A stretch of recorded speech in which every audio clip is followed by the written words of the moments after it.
No, I'm terrible. I'm sick of this lockdown. How is it over there? I'm going crazy.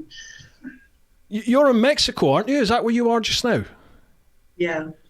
Yeah, we're in a place called Zicatela. It's like it's a surf place, actually. It's one of the most dangerous surfing areas in the world.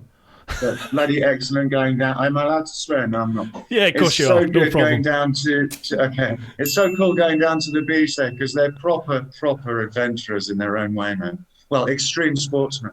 Yeah. So there's a plaque up there on the beach. It's about 2-minute walk from us of about 15 people that have died. Because it is absolutely intense. You know, from the youngest guy is like 15 and the oldest guy that died was like 71. So I mean, you know, if it's in your blood, you just do it. But yeah, all the extreme guys come here. So we've got all the beards and braids and hippies and that here at the moment. What side's that on then? Is that on the east or the west of Mexico? Yeah, we're on the south coast. It's about 800 kilometers from Guatemala. Oh, okay. It's called the Mexican pipeline. All right. Why is that then? What happens there? It's to do with the waves. Because it's the term they use. That looked rude, didn't it? Yeah, she's just being rude. Sorry, man. You know, lowering the tone of the conversation. I thought it was maybe a pipeline for something else in Mexico. I wasn't sure. Yeah, well, no, none of that. No, oil pipeline. It's a great place. It's a great place. It's a good place to get stuck. And this prison that we're in at the minute, we scored it for £8 each a night. And we've got an apartment, man. I mean, literally, it's the poshest we've ever been because I'm sure you know we camp and rough it all the time. I know. So it's been really cool. It's been really cool. So we've got like a little kitchen. We bought like a stove for like £3. Wow. So Cathy can make curries and stuff like that. So it hasn't been so bad. Fantastic. I mean, so I can also cook as well. Sorry. Yeah. Sorry, sexist then. This is going well. Starters, we need to go on. Speaking of which, right, cheers, man. Crackatini, Slange. Oh, there we go. Good, and thanks a lot for having us on here, Bruce, man. Really appreciate it. It's excellent. Mate, absolute pleasure. Thank you very much for coming on. Yeah, it's been a while since we. I think the last time we met up was it the 2019 Overland event? I think so. Yeah. I think it probably that was the last time. Yeah, because we've been here almost 2 years now. Wow. Went back briefly because my mum passed away like 3 months ago, which is a bit grim. Sorry, dude. Very sorry to hear that. Man. But luckily we managed to get back. In fact, it was the easiest flight we've ever been on. We had 4 seats each because obviously there's not a great deal of traveling going on. So that was really cool. And I got to see my dad. So, yeah, that was a bit of a grim time. But now we're back here trying to fix up the bike. There's a couple of problems with some bearings and things like that. But it should be on the road in the next few days. What was that, Cathy? You broke. What was that? It's a bit like Trigger's broom at the moment. That's right. Yeah. Same. Well, is it the same frame? Is it the original frame that you've got? Same frame. It's got the same people on it. Yeah. The stickers are holding it together. Yeah, I know that feeling. I've got cable ties and bungee cords holding my world jigsaw. That's basically held together with cable tie and bungee cord. But well. Yeah, we're not the top at maintenance. You know, that's the problem. I don't really keep it out that much. I mean, the bike's only been washed 4 times, and that's every time it went through customs. Yeah, I was the same. Yeah, when you have to land in Colombia or whatever, you know, obviously, as you know, they spray them all down and find all sorts of animals in there and stuff. But I've actually never washed it since 2009, so that's not very impressive. Well, it's only going to get dirty again, isn't it? There's no point. Exactly. Yeah, but it's starting to get older. You know, it's becoming more hard work. I'm not talking about Cathy. I'm talking about the bike. You're a brave man, brave or something else. This is my last interview. I think we better introduce you guys because we haven't done that yet, have we? So, folks, welcome to this episode. I think this is number 50, Brew Time number 50, and we have Spencer Conway and Cathy Nel.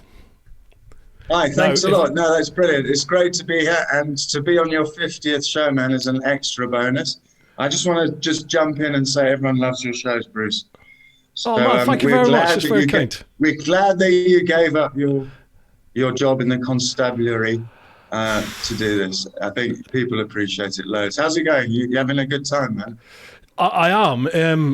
It feels like a different life now. That it's weird, you know. And obviously, I know I was in the old Bill, but it just doesn't feel real anymore. Almost, it's crazy. It's only been a year, but yeah, it's tough, isn't it? It's COVID, so it's been tough, but still here, still going. So hopefully, it can only go up, really, can't it? Bring it on. Yeah, it was a very very rude. You can't say things like it can only go up when Cathy's here. I'm just going to push off. You know what the tone is going to be like, folks. What's that? No, I had a similar thing, actually. I mean, COVID is a bad time to change jobs and that, but I had a similar thing. I was a teacher, man. I was teaching English in the Seychelles for 4 years at the university there. And, I never knew that.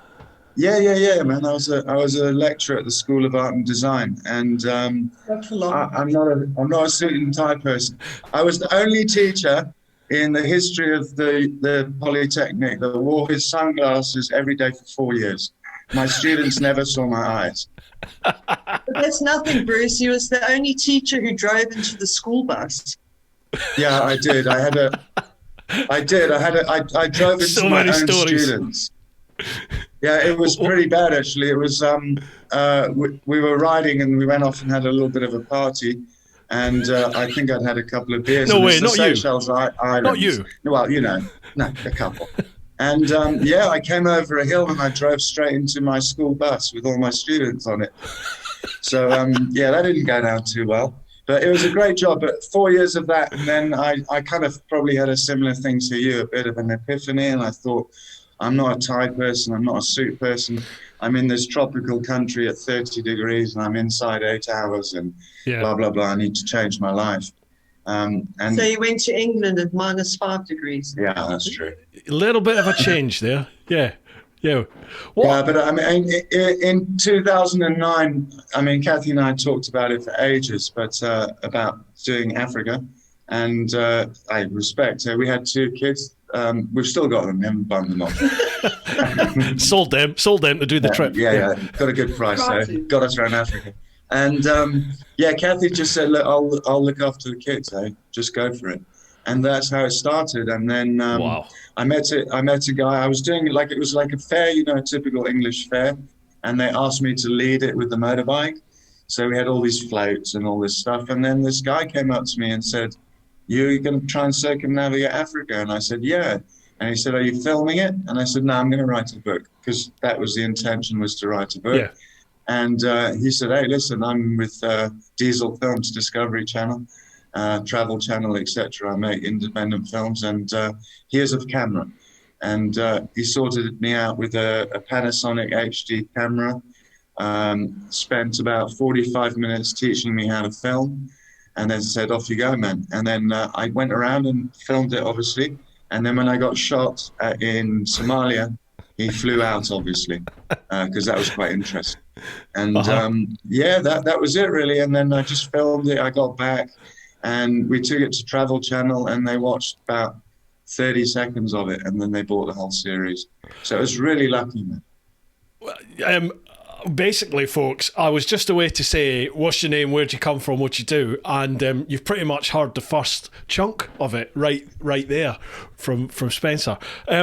Wow, that sort of sums up part of what you guys have been up to, doesn't it? Very quickly, there's so much we can talk about there. Essentially, you guys are motorcycle overland travellers. Spencer, you circumnavigated Africa. You've now done South America, haven't you? You're going through Central America at the moment. There were plans there, which we can get into in a sec. But you're now basically your long-term plan is to cover every single continent on the planet, isn't it? Circumnavigate every continent. Yeah, absolutely. I mean, for a few figures, we did. Africa was 34 countries, so it's every country that touches the water. So that was 55,345 k's in 9.5 months. Then Cathy and I did South and Central. So South is 13, Central 7. So that's 20 countries. And we did a little bit of a zigzag. So we ended up doing over 100,000 on that one. I've done all of Europe, but that was on different bikes, so it doesn't count. So as it stands officially, we have this bike. We've done those two continents. And Mexico, of course, which is a massive country, absolutely massive. Yeah. And I didn't even know, actually, Mexico's counted as part of North America. My ignorance there. So is it? Yeah, we've done Africa. Yeah, it's strange. I found out yesterday. So we've done Africa, South and Central, and basically Mexico. So, yeah, as you said, the plan is to try and do every single continent. But it's the same. We're in the same problem as everybody else, man. I don't want to jump the gun, but we have other plans as well going south the way. But it just depends on what opens, because there's big problems with the borders. Well, we'll cover that in a sec. But basically, everything that you've done that on is that the 660, Yamaha 660? Is that right, that you have? Yeah, it's the Tenere, 660 2009.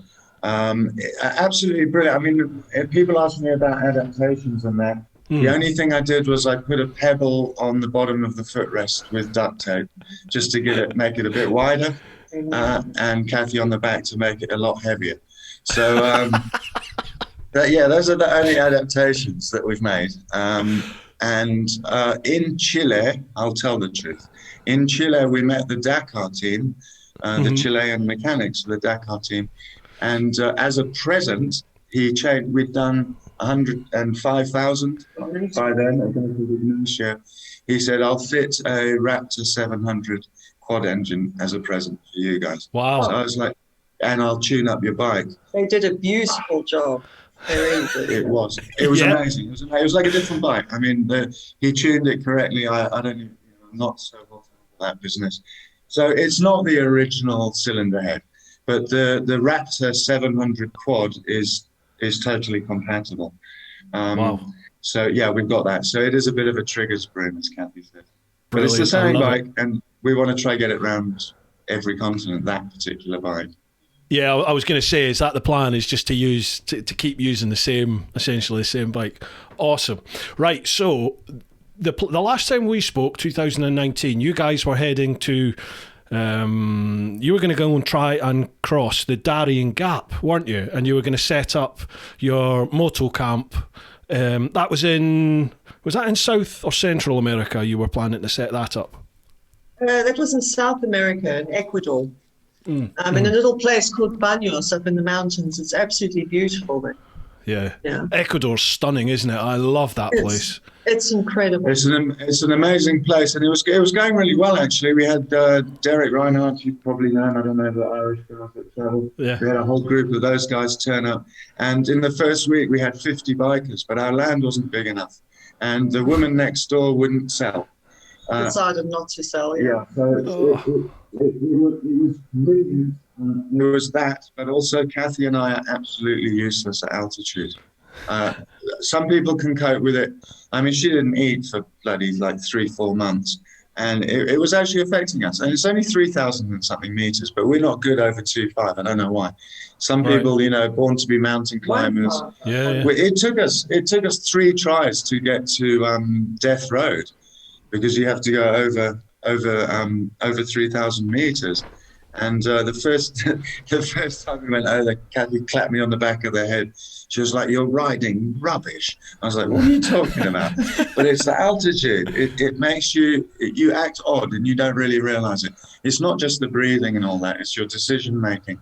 So some people it does nothing, but there was a girl who died, I remember. 22 years old, We left her the night before, and they went on a hiking trip the next day. And she just died. Wow. 24, and she was a professional. She was going to the Olympics. So, I mean, God, so fit and healthy.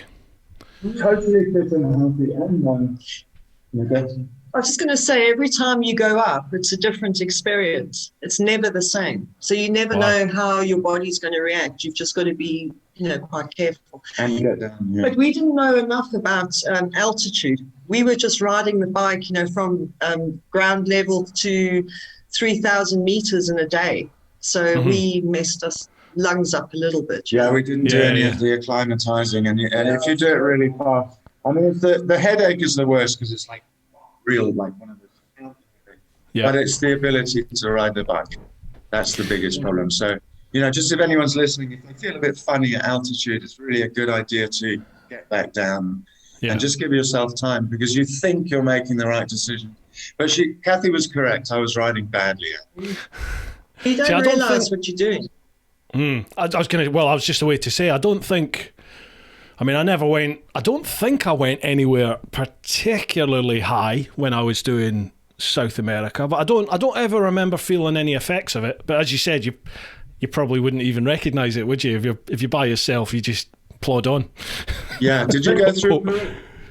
I did. Yeah, I did. Chile, Peru, Ecuador, Colombia, and then up into Central and through that way. Okay.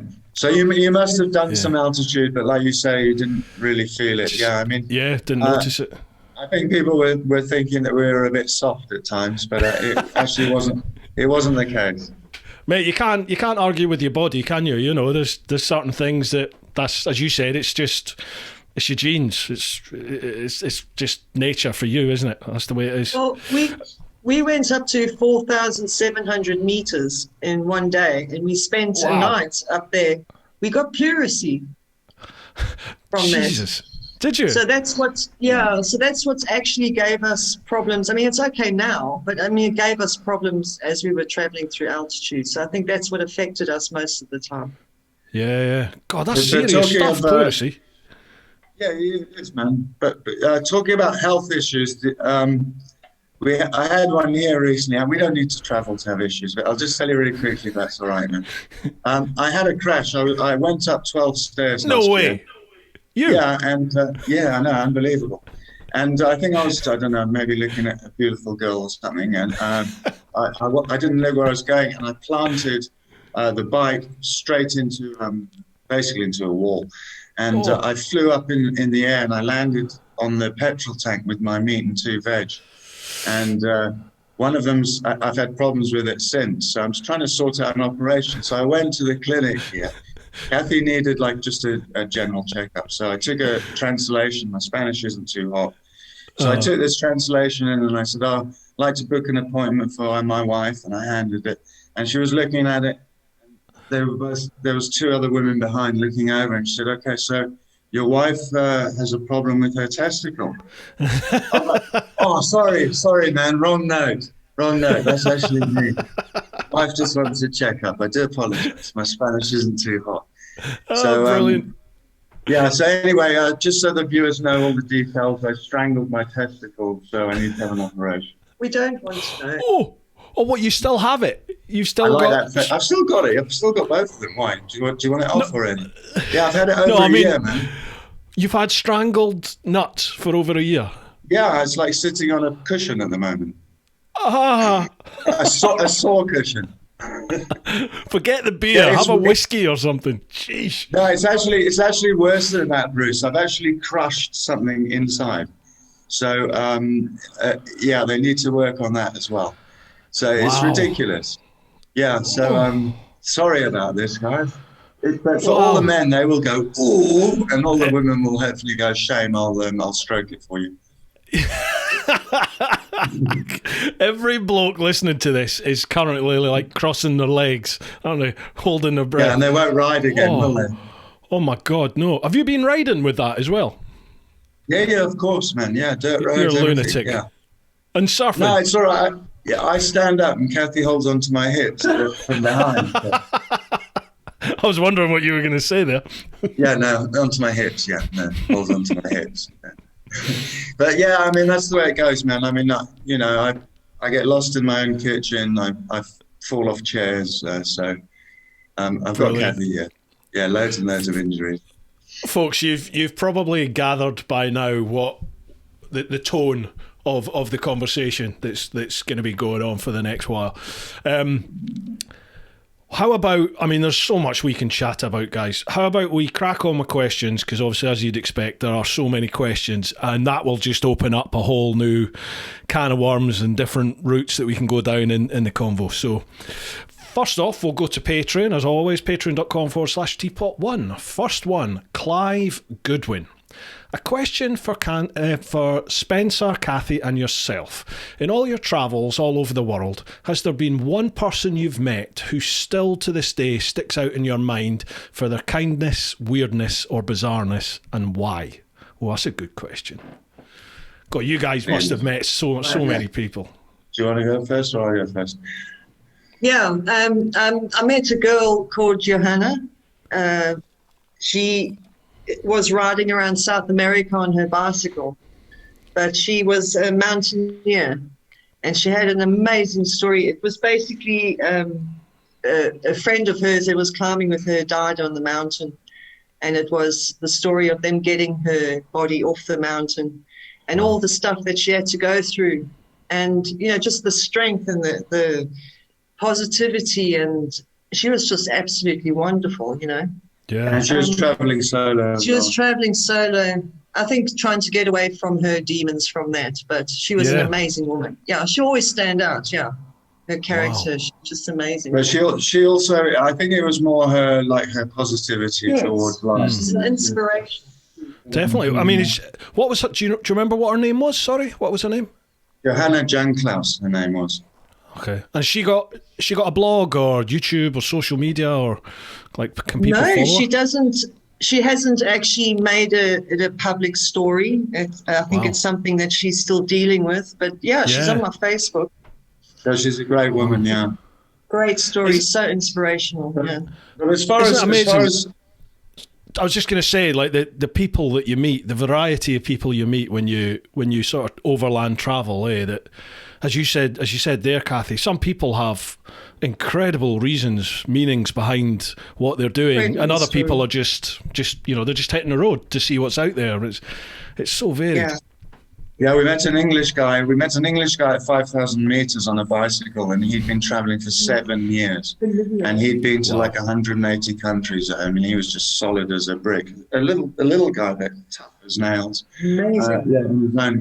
But for me, brief encounters. To answer that guy's questions of who you remember, I was in Egypt, and I wanted to go to this place called the Qatari Depression, and it's into the Sahara. So I got an extra 10 liters in my little bag, and another 10 liters of petrol on my front, and the 23 liters in the tank, and I headed into the desert. And I ran out of petrol. So I waited there for a day, and then a guy turned up on a camel, as he does in Glasgow or whatever. And he was like, hey, I'll help you out, man. I'll go and get fuel. And I waited the whole night. And that's 2 nights I was there. And then the next day he turned up with his son on a little 125 with a 15-liter drum of petrol. And then he drove me out and showed me the way back to the main route. And he didn't want anything at all. And that was it. My other one that was almost exactly the same, but gets the hairs going, was in the desert. These 4 guys came up to me with machine guns. And I swear to God, it's on my channel. You can check it out. There is a guy with an eye patch and a hawk on his shoulder. And a hawk. Arab gear. And a hawk. So it was ludicrous. So they came up to me. I was like, oh dear, okay, here we go. They were incredible, man. I'd been in that desert for days. I'd never seen a tree. They said, oh, we're going to cook up some food. One of the guys disappeared. He came back with a bloody log. No idea where he got it from. And they made this, it was amazing. They made this meal. And out of nothing, really, and it was bloody excellent. And then we all slept under the stars because, you don't need your tent. And when I woke up, those guys were gone, but they left a little piece of cardboard in the sand next to where I was sleeping with "thank you" written on it. Amazing. That was amazing. Yeah, Man, there's I love kind of that. things. I love that about overland travel in proper sort of remote places where people have nothing. They don't have the possessions that we sort of measure success by, do they? But they are some of the most open, giving, and nicest people you'll ever meet in your life, and they don't expect anything for it, do they? And it's hard to describe that unless you've experienced it. Yeah, tell me about Bolivia and Salah. Those guys helping. I know you can tell. Yeah. Okay, very briefly, just this guy's question again. We crashed on the Salar at 80 kilometers an hour, surprise, surprise. The whole tire came off. It's never happened to me in 40 years. It didn't just burst, the whole bloody thing came off the rim. So I'm cruising along, sliding like fast, thinking I'm doing really well here. Again, I get hit on the back of the head. When are we going to stop? I'm like, Cathy, we're like going to crash and die here. So we pulled it together, but we've been stupid because there's the north-south bit and the east-west bit where everyone goes in the Salar. Yeah. But I said to Cathy, let's just go where there's nobody so we can just really film. That's where we had the blowout. So we left everything there, our panniers, everything. And we headed back to the island and we met these Peruvian guys. And it took us 3 days. Those guys had been working there for 30 years. It took us 3 days to find the stuff. And one morning, Cathy was sitting having a cup of tea and she went, I think it's that way. And they went, yeah. And we drove off and lo and behold, within an hour of driving, we saw this little dot in the distance and it was our cameras and our panniers and our tent and everything. And these guys were like jumping in the air, hugging me as though it was like their stuff that they'd lost. And when we got back, I said to them, listen, let's just pretend that we didn't find anything. Keep a poker face when we arrive to Cathy. So we're driving towards Cathy and they just jump up. We've got it! Like this. And they were hugging her and everything. And then I was like, how much do you guys want, man? 3 days, Bruce. Nothing. Bruce, nothing at all. Bruce, it only took 3 days because they didn't listen to me. I was left behind with this old lady sitting on the Salar. None of us could speak to each other, but we were having a great time laughing at these lot. Yeah. And I kept telling them, it's over there. It's in that direction. They would not listen to me. That's meant for you. How did you know? Like, was it? How did you know where it was? The cellar was wonderful. No, there was a mountain. You know, I spotted this mountain.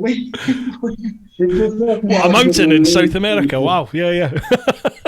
Yeah, it was just a particular shape in this particular mountain, but it was great. Yeah. It was great. So yeah, that answers that guy's questions, and it's like you said just now, Bruce. It's those brief meetings with people that don't have anything, and you actually remember them forever. You don't definitely have a full relationship. You haven't spent time getting to know them a lot, but it's just such a golden meeting, and you also hope that they remember it too in a way.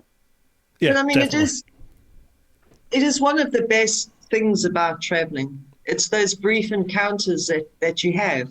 And then also after traveling, you know, for a certain period of time, you don't see those differences anymore. You know, you don't see the poverty. You don't see, and that's the best part of it. Yeah, especially when you stay in Brazil. Well, you realize everyone's the same. We stayed in the favelas in Brazil. Absolutely fantastic. I mean, there was a guy he knew us on Facebook, and he got in touch. He had a bike, but he was from a very, very, very poor district. But he gave us his house and his pit bull, and said, "You guys stay there. The pit bull will look after you." And we were a bit worried about that pit bull. But anyway, we unfortunately we nearly burnt his whole house down. Oh, go on, how? Do tell. Okay. So we turn up at this house, and this pit bull decides he loves Spencer, but he wants to eat me. Okay, so he was supposed to be locked away that night. Not me.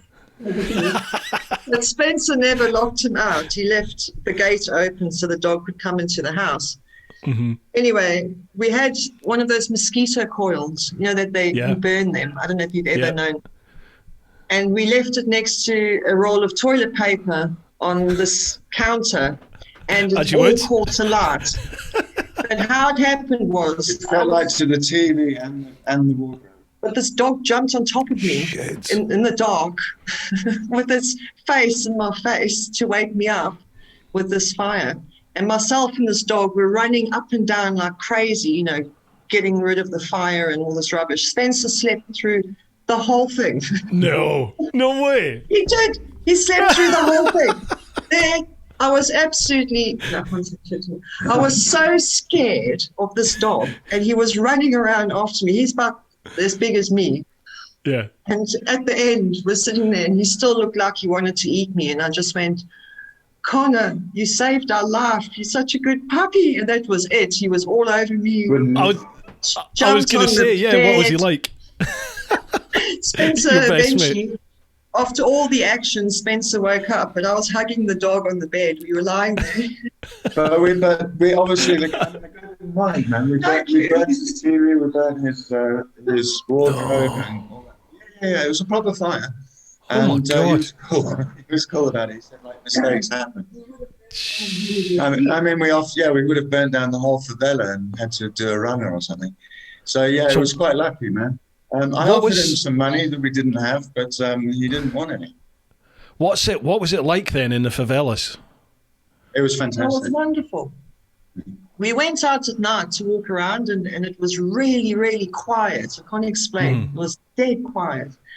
And the little street, I mean, it's very clean. You know, they keep it all really nice. And then you've got someone will open a little restaurant, but it's just one plastic table and two chairs. But, you know, that's what they've got. And there's this whole community going on in there, and it's really, really nice. You know? We did go to one, we were filming in one called the Barrio of No Return. So, I mean, that bloody says it in itself, doesn't it?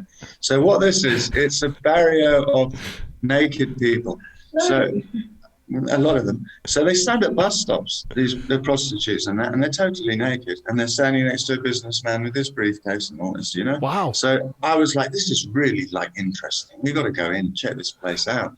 So we went there. I bet you did. Yeah, I had to check the ins and outs of the place. So anyway, just research. It's research. It is research, very vital. And we decided not to take the bike, so we went in a taxi, and Cathy was filming, but we got spotted. And the next time we turned up, a guy just stopped in front of the car, and he pulled out a gun, leant in, and he said, "What are you doing?" And the taxi driver spoke to him, and it was fine, absolutely brilliant after that.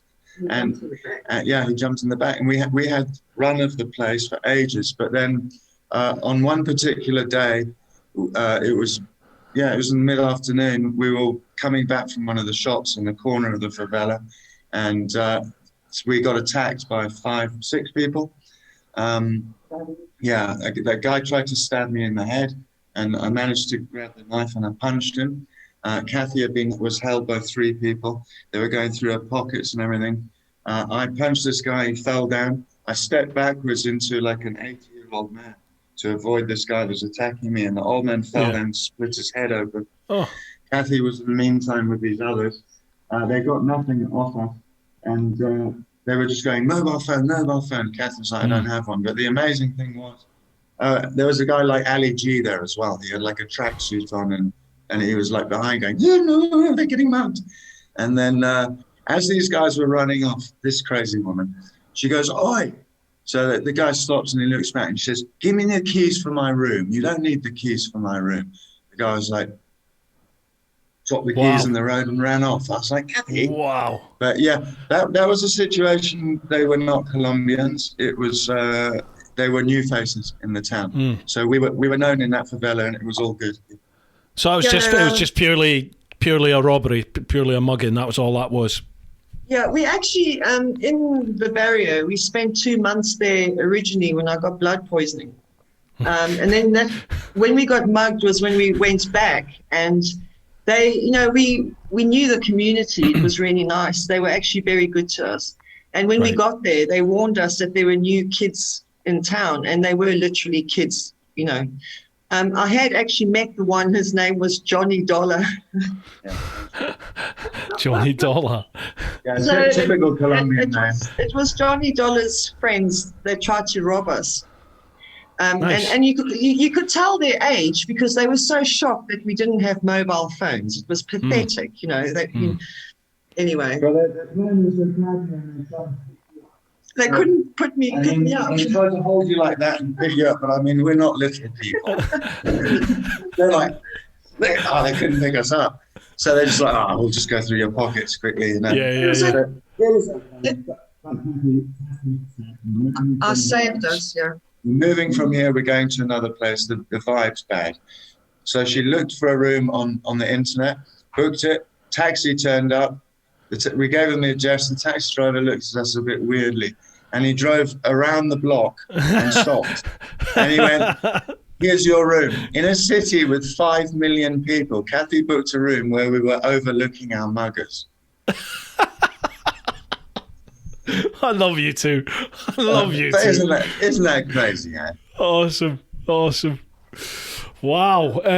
Good God. I mean, even in that alone, there's so much we can talk about, isn't there? Because you had a really bad situation. I mean, getting mugged like that's bad enough, but you guys had a really bad situation, didn't you? Where you were basically, was it the old Bill were working with a gang, and they did take you at one point, didn't they? Yeah, you're talking about Panama, eh? Panama, that was it. Yeah. I was so surprised because Panama was, 2014 I was in Panama, and it was lovely. There was no issue, but I've heard a lot about that place now. The way I look at it, I don't want to tar the country, because as you know, all countries are cool, man. True. People are individuals. True. It was a group. I mean, to cut a long story short, I got all the papers I needed. I needed the final paper. I went to the lady. I gave it to her. She went, "Yeah, you're free to go." She took all the papers and handed them back. I drove off. We got stopped 2 k's later by 3 guys, customs, and they said, "Can we have paper B317?" And I went, "Yeah, sure, no worries." It wasn't there. She had taken it, phoned through. Okay, so I mean, we've never been asked that before. They never do. It's either passport or bike papers or whatever, not this particular. So I was like, And then immediately they said, "Take the bike."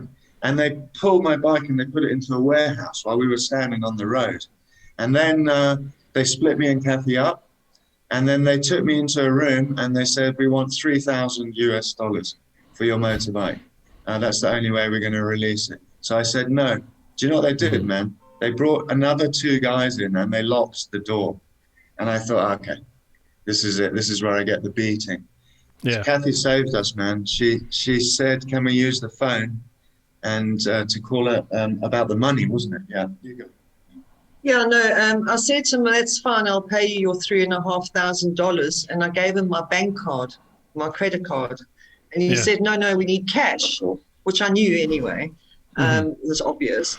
But I said to him, "Okay, well, I can't draw out that much cash. I need to phone my bank to confirm it. So can I use your phone?" And he said yes. And they were all pleased with themselves. So I phoned the British Embassy.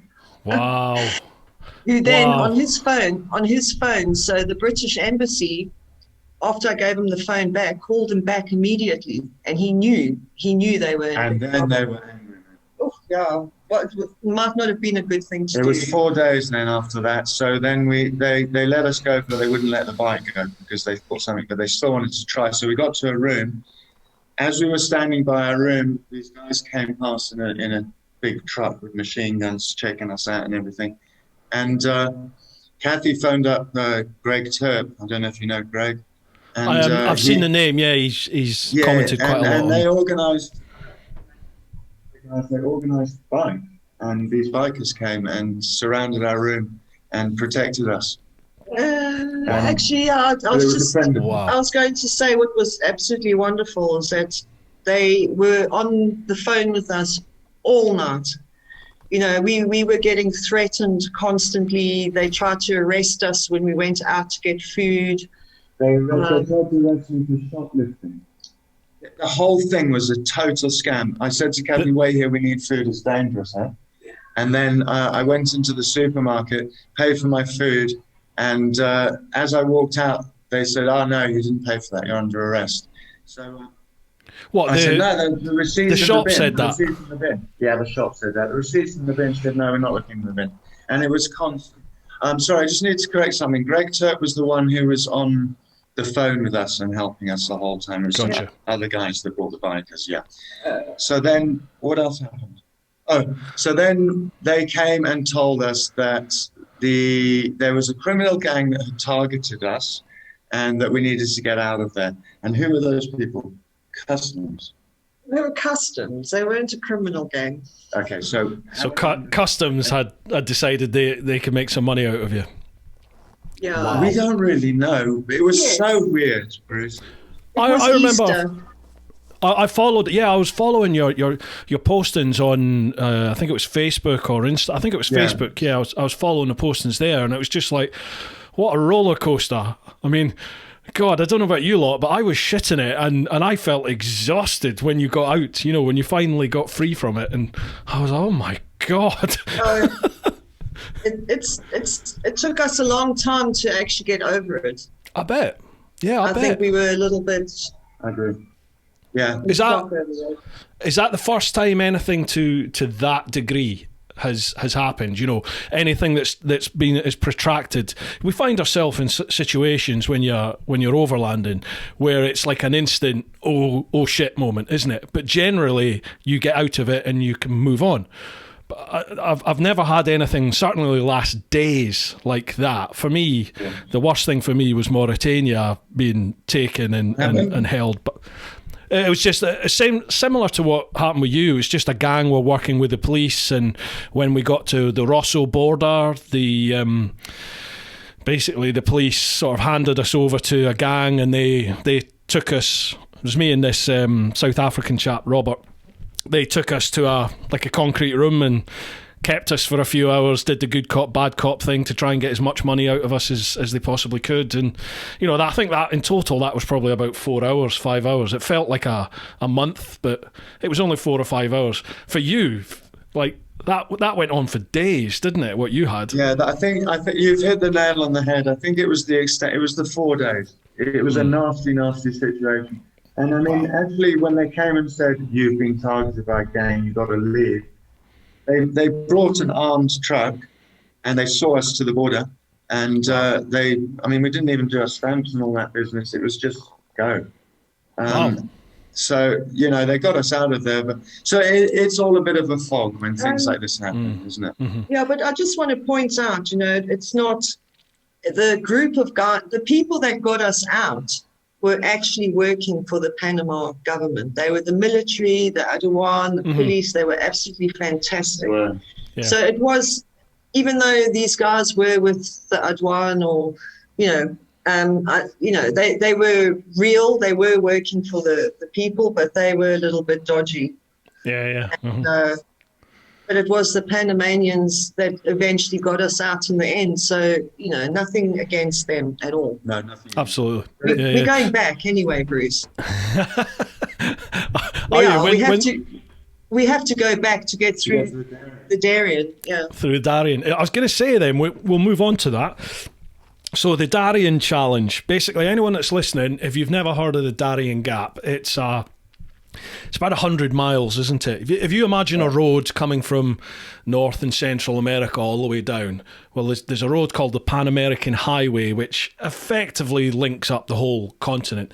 But there's a little stretch of about 100 miles that's impenetrable jungle, isn't it? They've not connected that bit yet, and it's known as the Darien Gap. So that's the bit when you're travelling that you either fly over or you jump on the boats and do like a 4, 5, 6 day sort of byway, if you like. You just jump, use the sea basically to do it. But you guys, you were going to ride it, weren't you? We are going to now. We'll never Awesome. give up on that one. It's basically it's a complex situation because you've got the FARC rebels, you've also got militia, you've got people smugglers, and you've got drug smugglers, and you've got the Kuna traditional Indians, and then other Indian tribes. So And the CIA. the first thing that we had, yeah, and those guys as well. But the thing is, you need to get all the permission, and we were so depressed because we actually got it. We got a letter from the head of the Darien, the governor of the Darien, allowing us to go through. We sent a deposit to the Kuna Indians. We're still talking to the guy. He's organized the boat for us. We need a canoe and we need porters because we need to go up a 3,000 meter mountain that's made of mud. So we need winches for that and we need porters for that. So it'll be a combination of riding when you can, winching when you can, and carrying it when you can. Or a boat. What a boat. We've also got a section of mangrove, and the mangrove is obviously, you know what mangroves are like, you've seen them. They're very difficult to get through. So we'll get the bike on a canoe there. Then you get to that mountain. Once you're over that mountain, that's the worst part over. But I mean, to do... then you go into dangerous. Then you go into a dodgy area before you come out in the south. But I mean, 100 kilometers in like a few weeks, not a few days. Yeah. I would call it an expedition. It certainly is. But to be quite honest, when we were in Venezuela, Spencer actually drove into the Darien through the jungle with a bunch of chaps anyway. There was no border there. So he's been on the motorbike. Wow. I mean, there's all sorts on Colombia side. There's all sorts of stories, isn't there, about the Darien Gap that, you know, it's, well, not stories, it's fact. It's used as a drug trafficking route. There's allegedly there's like hostile local people that are in there. There's all sorts, isn't it? It's a kidnap route. There's all sorts. But there are a couple of people that have done it, isn't there? There's people that have done it on foot. There's one chap that did it. There's one guy did it in a truck, didn't he? Did he manage to get an adventure truck? Of ours. Yeah, there's very few people that have actually been through the real Darien. There are different routes to go, and a lot of people go on a boat along the coast. There's also a walking route, which is further in, but we have to go through the centre. And wow. Patricia Upton and Lauren Upton were the first to do that in Land Rovers. Wow. In 1970 and then in 1990s again, I think it was. And then Helge Pedersen, obviously, in 76, I think, on his bike. And then Lauren took a Rokon. Do you know those bikes? It's like really, really fat tires. A Rokon. So it's suitable for them. They've done it. Look, Bruce, obviously people cross the Darien because, you know, immigrants are doing it, smugglers are doing it and that sort of thing. But it's a case of, because we're circumnavigating every continent, I don't want to cheat and leave a gap. So to me, it feels like the Darien is you've got to go through it. If you get that Stalrat boat, then you haven't circumnavigated every continent. You can tell people you have, but you haven't. We already went through the whole of the Amazon. We went through the centre anyway. So this will be no bother. You'll do this, no props. Now, how's this one, Bruce? We did the world's longest detour. When we got to Venezuela, because Venezuela's closed, when we got to Venezuela, we had to get to Colombia, and that would have been our circumnavigation finished. It was 200 kilometers from Bogota, and we spent 3 weeks trying to get our bike through, but they don't allow vehicles for the last 5 years, so we could walk through. But I needed a tire, so if we were going to go back. So I went over and I bought a tire in Colombia, but you're not allowed to bring new products into Venezuela. So I put it in a ditch and I covered it in mud. And I walked across the bridge to customs, and the Colombian said, "Excuse me, man, you've dipped that brand new tire in a ditch and you're trying to fool us. Go back." So I was like, all right, man, it's worth a try. And I went back to Venezuela, and there was a guy with one leg.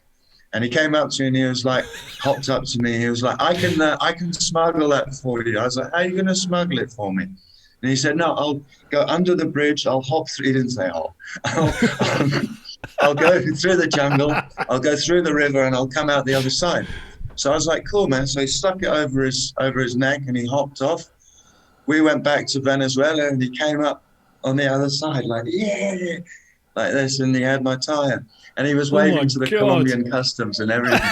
So anyway, the reason for that was we needed a tire because we were doing a 12,000 kilometer detour because we had to go all the way back. 12,000 kilometers? 12,000, yeah. And then we went all the way through the whole of the Amazon, the center of the Amazon on the BR-319. It's called the Ghost Road because they built it in 1976 to join Peru and, you know, try and get trade with Brazil. But they never, ever fixed it after that. So it's just potholes joining potholes, and there's trees and mud. Do you know Lisa? Wow. Lisa and Simon Thomas. That's where Simon Thomas broke his back, where he fell off a bridge. Did he? I didn't know that. Yeah. He broke his back, man. There's like 25 bridges, and they're these wooden rickety bridges. When we went, they'd been fixed. But when Simon and Lisa went, they were in a bad way, and he fell through one of the bridges on his motorbike. And on the impact on landing, he broke his back. So Lisa had to tow him out. So yeah, this is an incredible road. It's like, he's okay now. You've met him, and he recovered. He wasn't paralyzed because it didn't break the central nervous column. Obviously, it cracked the vertebrae, but that's a broken back. But yeah, this road is unbelievable. It's 880 kilometers of nothing.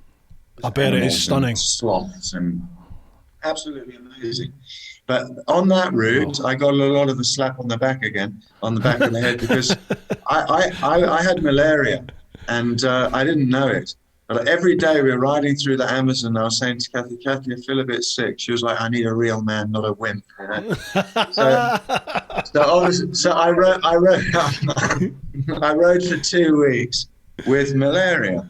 And then when we arrived in Peru, we arrived in Peru, I just collapsed in the street. And then this like traditional healer dude with long hair and everything came, and he rubbed this lotion all over me, and I felt really cool. And I went to hospital there, 5 days with malaria, and then off we went again. So yeah, but the Amazon was amazing. But malaria makes you feel very, very tired. Yeah. I got dengue fever. I remember getting that. Oh wow. In sort of coming through, I think it was Indonesia. Yeah, that wasn't pleasant. Definitely not nice. And it's very similar to malaria, isn't it? I just felt totally wiped out.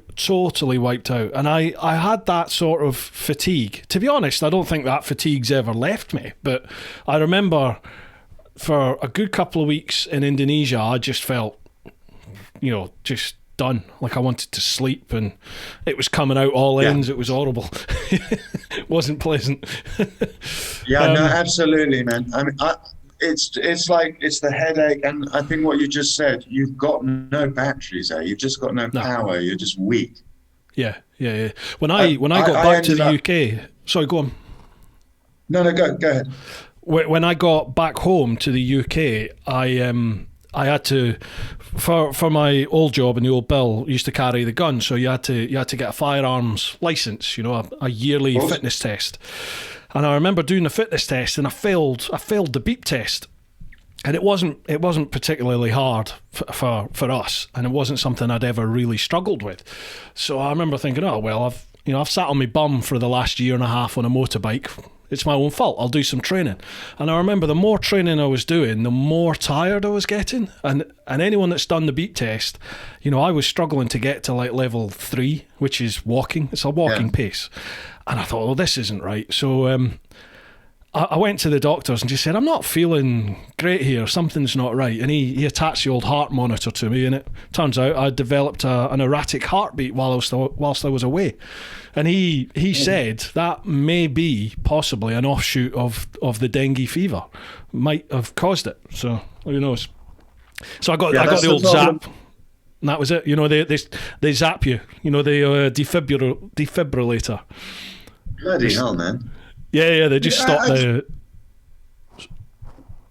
Sorry, go on.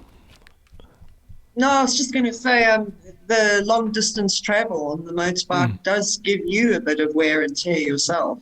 Yeah. For sure. Yeah. You have to keep up exercising or doing something, to keep together, because it does. You don't realise it. Yeah. You guys have been on the road. I mean, I know you've been back to the UK a couple of times and stuff, but I mean, how long now is that you guys have been effectively on the road travelling? The first trip started in 2009. Yeah. So that was the Africa one. But I mean, we have been back to England. It hasn't been constant. So it hasn't been constant travelling. I mean, South and Central took this trip is since 2016. Yeah. So 5 years in South America, South and Central. Wow. And then a year and a half or something in England. Yeah. In Africa. So it's a wonderful continent to travel. Everywhere, from Australia to here. I don't like to have regrets in life, but I do regret not spending longer in South America, because it was It was just amazing. The people were so nice. There's so much to see. There's so much, even in the bits I did, Chile, Peru, Ecuador, Colombia, there's so much to see that I didn't do. I was just focused. I want to get to the States, you know. I've got to get through. And I really wish I'd spent longer exploring and really getting to know the place. You can go back, but will I? I don't know. Yeah, exactly. Gosh, we were there a year and a half and I still want to go back. Yeah, that's amazing. What you said about, white line fever, where people just want to cover the miles and that. That's why I have this saying that I say every single talk. It's day by day, border by border, nothing lasts forever. And the reason I say that is because that's for the positive and the negative. So if you're having an absolutely amazing day, appreciate it. If you're having a terrible day, it's day by day, border by border, nothing lasts forever. It's going to change. So the good things will change, the bad things will change, but you just got to keep going. And that's how I always look at it. If we're having a bit of a tough time, I always say I annoy her. I always go, nothing lasts forever, Cathy. But it's true, eh? You know, so it's a way of getting through tough times. And borders, it's like borders. People get so freaked out about borders. Yeah. They get so upset. We love them. You just have to go, right, I'm approaching a border. It's going to take 11 hours. That's life. If it takes an hour, it takes an hour. And then it's a bonus. But you meet really cool people at border. Hey, man, this one guy we got to the Ecuador border, and he said to us, right, okay, we handed our passports over and that. And he said, wait a minute. And he walked across the road. He took all his clothes off. He got a hose pipe, all his clothes off. He got a hose pipe over a tree, got some soap, started lathering himself up, washed himself, looking at me and Cathy all the time. And then he got in this rusted car in the mirror, did his hair and everything, put his clothes back on, came back and was like, okay, I can do your passports now. You're like, okay, bit of an exhibitionist. Everyone was laughing. Yeah, everyone was laughing. But then when we got to the next place, so you got the other side of the border, across the bridge, we got there and the guy was in like a Hawaiian shirt and he was dancing and stuff, like doing our passport like this. And he said, it was 8 a.m. He said, no, it's lunchtime. I can't do your bike papers yet. I was like, you what?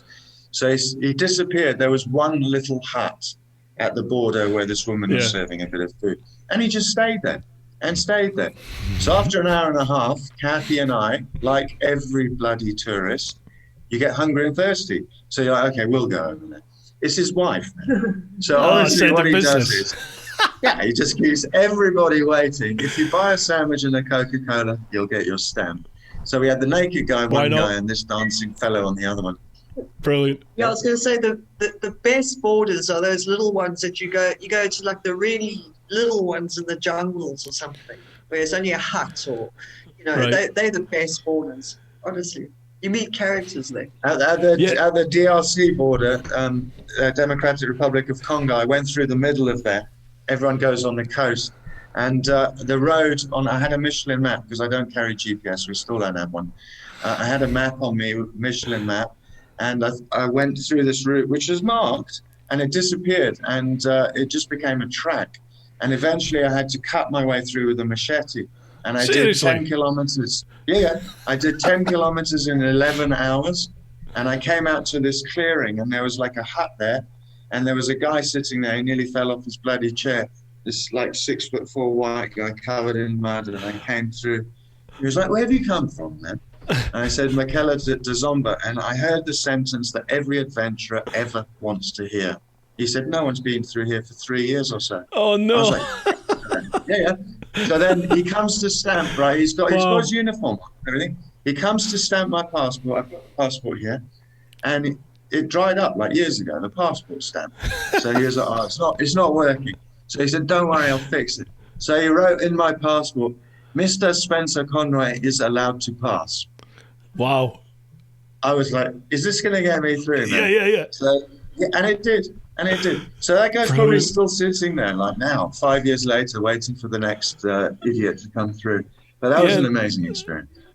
Man, that's stunning. This story. Sorry, go on, Cathy.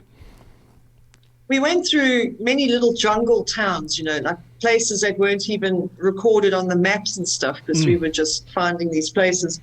And we were actually in towns where people ran away from us because they had never seen an outsider. It was great. Wow. It was really strange. We stopped in this one town, and this lady put a little table and chair outside for us in a little town square. I mean, it was literally a little square and some shops and houses around, and that was it. And she put out a table, and, you know, she brought us some coffee, and she was being very polite. And we said to her, you know, do you get tourists here? Have you seen any tourists? She went, oh, not in 30 years. And wow. Just cracked up laughing. She did say that. She said a guy and his wife came here 30 years ago. Wow. So it was And Amazon also, man, it's like those cool films. You'll be going along and you'll see like a shape in the trees. But you don't see the people, man. It's fantastic. I mean, I'm not saying they had feathers and everything, but it was like the traditional Indians and amazing people. That's where Sorry, there's this delay. I know. I know you documented the Africa part for the Travel Channel. Are you doing the same for South America, Central America? Yeah, Awesome. the South and Central America one's been sold to airlines at the moment, believe it or not, man. Isn't that weird? Wow. The one that Cathy filmed. 18 airlines now. So no one's traveling. No one's going to see my program. I know. I was just about to say, what a nightmare. Yeah. Or else they're going to see programs of us getting malaria and getting shot, and then they're going on holiday, you know. So I don't know why the airlines picked up on that. So we got Ethiopian Airlines. Just the weirdest people have bought it. Yeah, I must just explain part of the filming. When Spencer had malaria in Peru, he was completely, you know, gone mentally. So they put him in his own room. Did you notice, Cathy? Did you notice? Oh, no, not at all. But you know what I did do, Bruce? I left the camera with him. Brilliant. That footage must be gold. He did some diary cans. I can't wait to show you. Listen, Bruce. Listen. When she got blood poisoning in Colombia, she called me in, and she was like, "Everybody here is South African. That family over there, that sick guy over there, that guy. I don't like any of them." I was like, "Cathy, there are no South Africans here." Never mind, I am South African. I don't know why. You're in a Colombian hospital. And then the next time I went to visit, she wasn't there. So I said to the nurse, "Where's Cathy?" She said, "Oh, I don't know, man. She's gone for a walk." So I was like, she said, "I'll help you search." It's a big hospital, eh? So we walked down and we found Cathy in this random room pulling these 2 drips along, going, "I'm not going back there. You don't know what they do to people." I was like, "Cathy, it's the morphine. It's the morphine. You need to pull yourself together." But she was on a drip for a month, eh? Jeez, were you? And when I went to the doctor said, "Listen, Mr. Conway, I've got to be honest with you. She's got a 50-50 chance of surviving." I was like, "What?" Yeah, 4 days intensive care. 4 days intensive care, 30 days on a drip. Every I single didn't know it was day, that bad. 2 nurses, twice a day. Oh, it's awful. And that's why we stayed in that place in Bogota for 2 months. It was because of that. Yeah, we don't know how it happened. I had no idea it was that bad. God. Yeah, I couldn't believe it because they were great. I mean, they are unbelievable. The doctors are unbelievable, weren't they? I mean, they saved her life. But when he said that sentence to me, you know, I just thought she was a bit sick, you know, like you do. And when he said I was 50-50 because blood poisoning is very severe, it goes to your whole body. It's taken her about 2 years to recover. God. No, I'm going to jump in again about malaria. Another time I had malaria in Ghana. I've had it 5 times. But this particular one, I properly was hallucinating. And I was in a hut in Ghana. I didn't bother going to the hospital. But there was this really skinny black woman with an afro, and she dyed it white. And I thought that she was a giant cotton bud. And I thought that a cotton bud was looking after me. And I was just lying there, like looking at this woman bouncing around. That's how tripped out I was. And 5 days on that. I couldn't even get up, man. Sorry, viewers. But I had to turn around on the toilet so I could take the lid off the cistern and vomit in it and poop at the same time. And then I'd fall asleep. then I'd fall asleep on the floor of the toilet and then crawl back up there. And that was how bad that one was. But the other malarias I loved. Isn't traveling fantastic? Actually, Bruce, I like malaria. It's a very strange disease because it changes the way you think. And I found it really, really interesting. In what way? In what way? Because you're not really there. You're kind of like, you're hallucinating, but you're having very strange thoughts. And each time I've had it, I've found it really interesting. I'm not saying you philosophize, but you kind of think a little bit differently. So the headache, I'm used to it now, and you just lie in bed. So yeah, I'm supposed to be putting people off it, but I quite like malaria. Well, where he gets philosophy from. Because if you hear what he talks about, I don't know what the philosophy comes into. Okay, the philosophy is in my head then. Yeah. Malaria. But if anything happens, I get it. So. Once you have malaria, you never get rid of it, don't you? It's with you forever. Is that not right? Yeah, it can lie dormant. Yeah, definitely. I was doing some construction work in London after the Africa trip to make some more money, obviously, and teaching in the evenings. And I was just driving one day to a site, and I just said to this guy, "I feel rough, man," and I'm quite tough, really. And I just said, "I got to go to hospital." And I went to hospital, and I got malaria and Tunbridge Wells. So, well, I didn't. It was a relapse. Yeah. So it lies dormant in your body, and if you get worn down or run down or whatever, it can attack again. So yeah, I'll always have it. Yeah, my dad got malaria. My mum and dad lived in Nigeria before I was born. They lived out there for a couple of years, and my dad got malaria, and I always remember that from my dad. Like, my mum always saying, once you get it, you've always got it. He got pleurisy as well, funnily enough. Yeah, he's had that as well. Oh, bloody hell. Yeah. What was your dad doing in Nigeria work-wise? He was working, oh God, now that would have been the late 60s, 70s. I can't remember if that was oil or if it was construction. But he's a quantity surveyor. So I don't know if it was in the oil or if it was in some sort of construction out there. Probably oil, I would think. But they moved from that. Yeah, they loved it. Both him and my mum both loved Nigeria at the time. Really loved living there. But then Mum fell pregnant with my brother, and she wanted him to be born back over in the UK. So they came back to they were living in Blackheath, I think, or Camberwell. Oh yeah. They came back here to have my brother, and then the M8 motorway kicked off, so my dad was involved in that in Prestwick Airport, so they moved up there, and then the oil kicked off in the North Sea, so my dad was involved in the St Fergus gas terminal and all the offshore oil rigs, and then I came along, so that was it, that was it. We just watched an oil rig disaster movie yesterday. Oh, what one's that? What was it called? It's with Mark Wahlberg. Did you see it? Yeah. It's about the truth. It's the true story about the deep blue horizon. The oil rig off. I think it was off the north of Scotland, wasn't it? No, I'm not sure. Anyway, so Deep Blue Horizon. Did you get your Mexico? It was off the coast of Mexico. Yeah. But it was hectic. The whole thing burnt down. But to change the subject, did you get the travelling bug from your folks then, from your parents? No, I don't think I did. I mean, my dad's, looking back on it, maybe, because my dad in the oil industry has always worked all over the world. But he was a contractor, so he'd be in Iran for 4 years, home every sort of 3 months.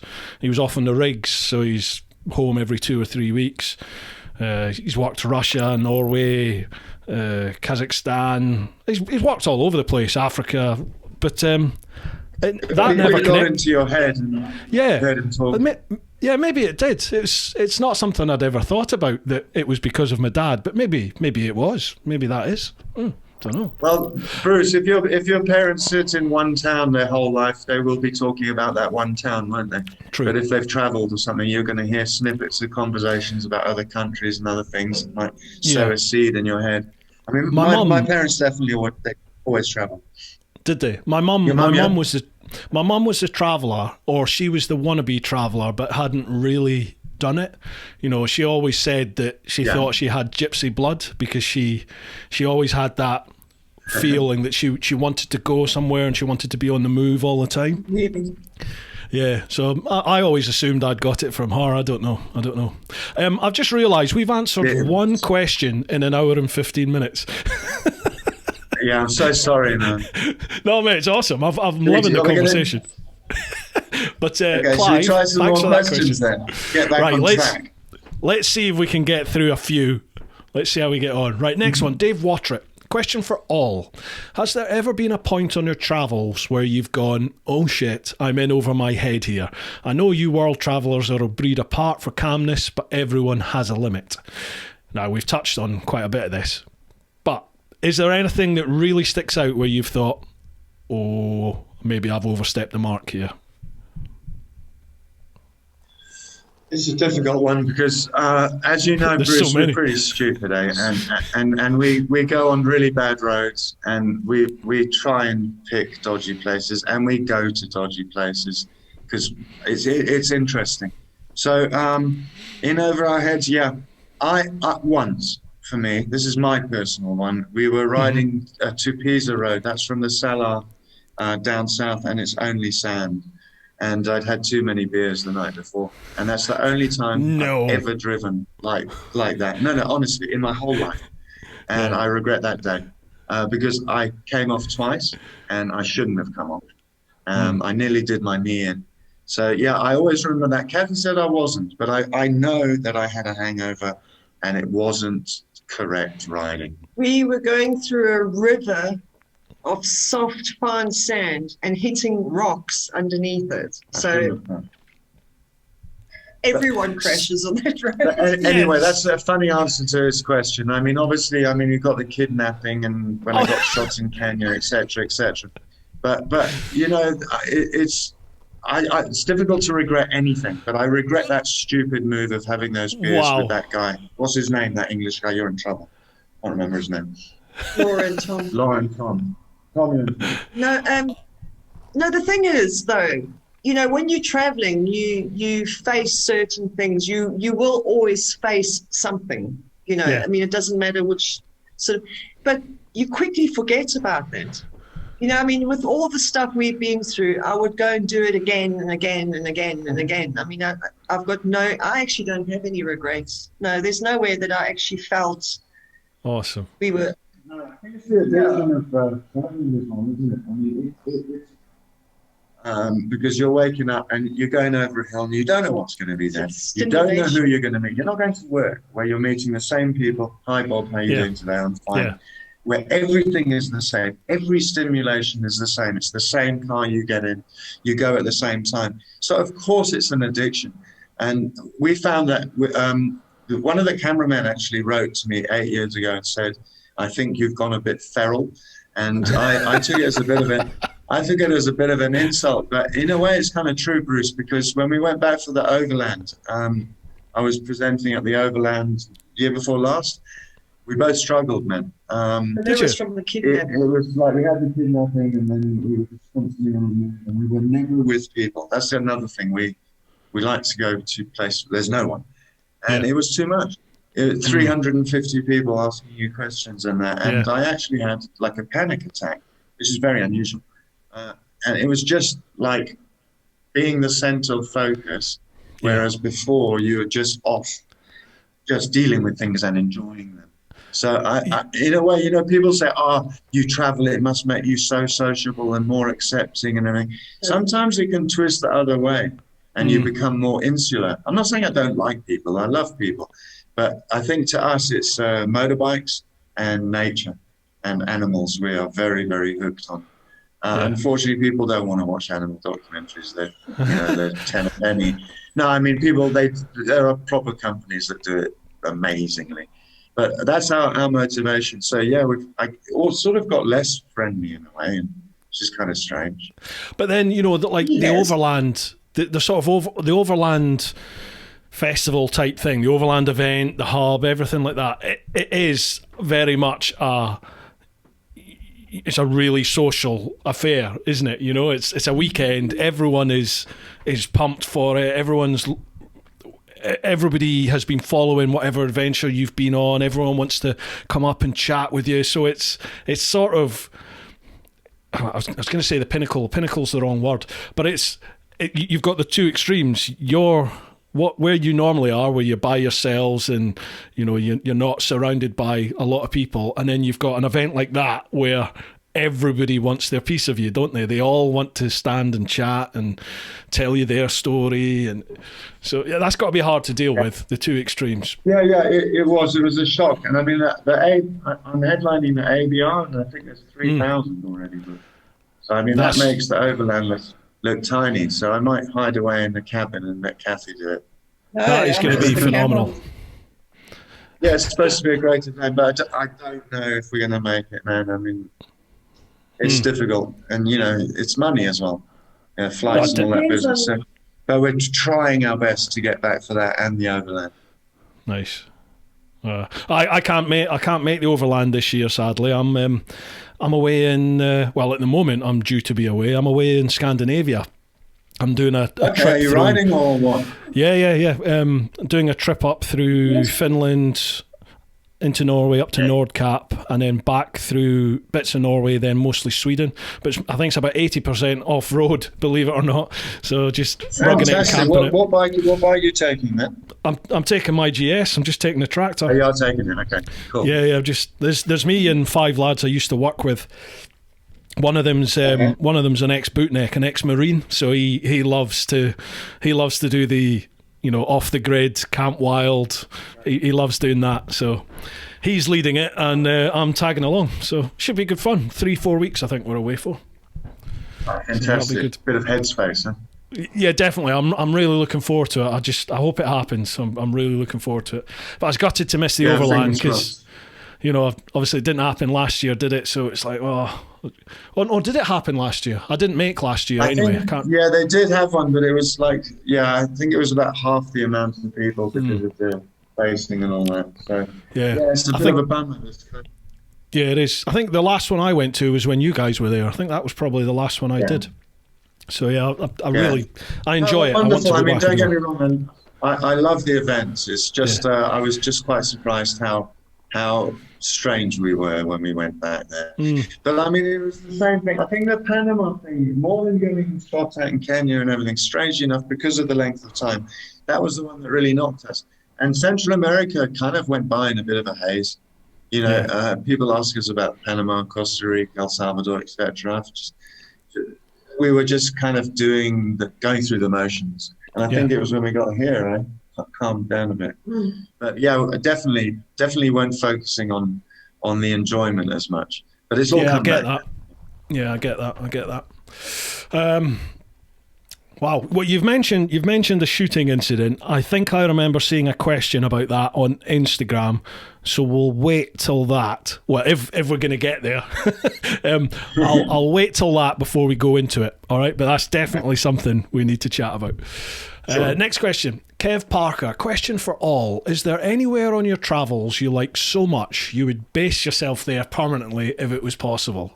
This was written for you, wasn't it? Yes, everywhere.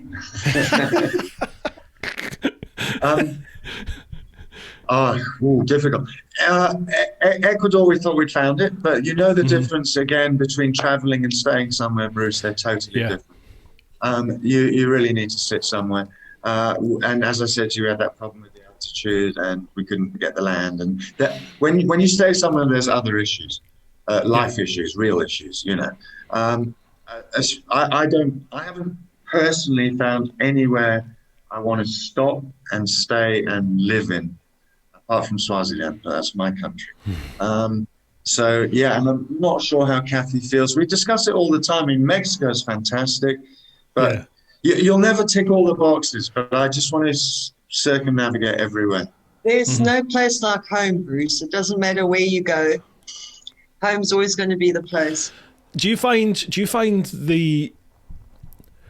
the more you travel, the more experiences you have, the more appreciation you have for what you have back home, what you've left?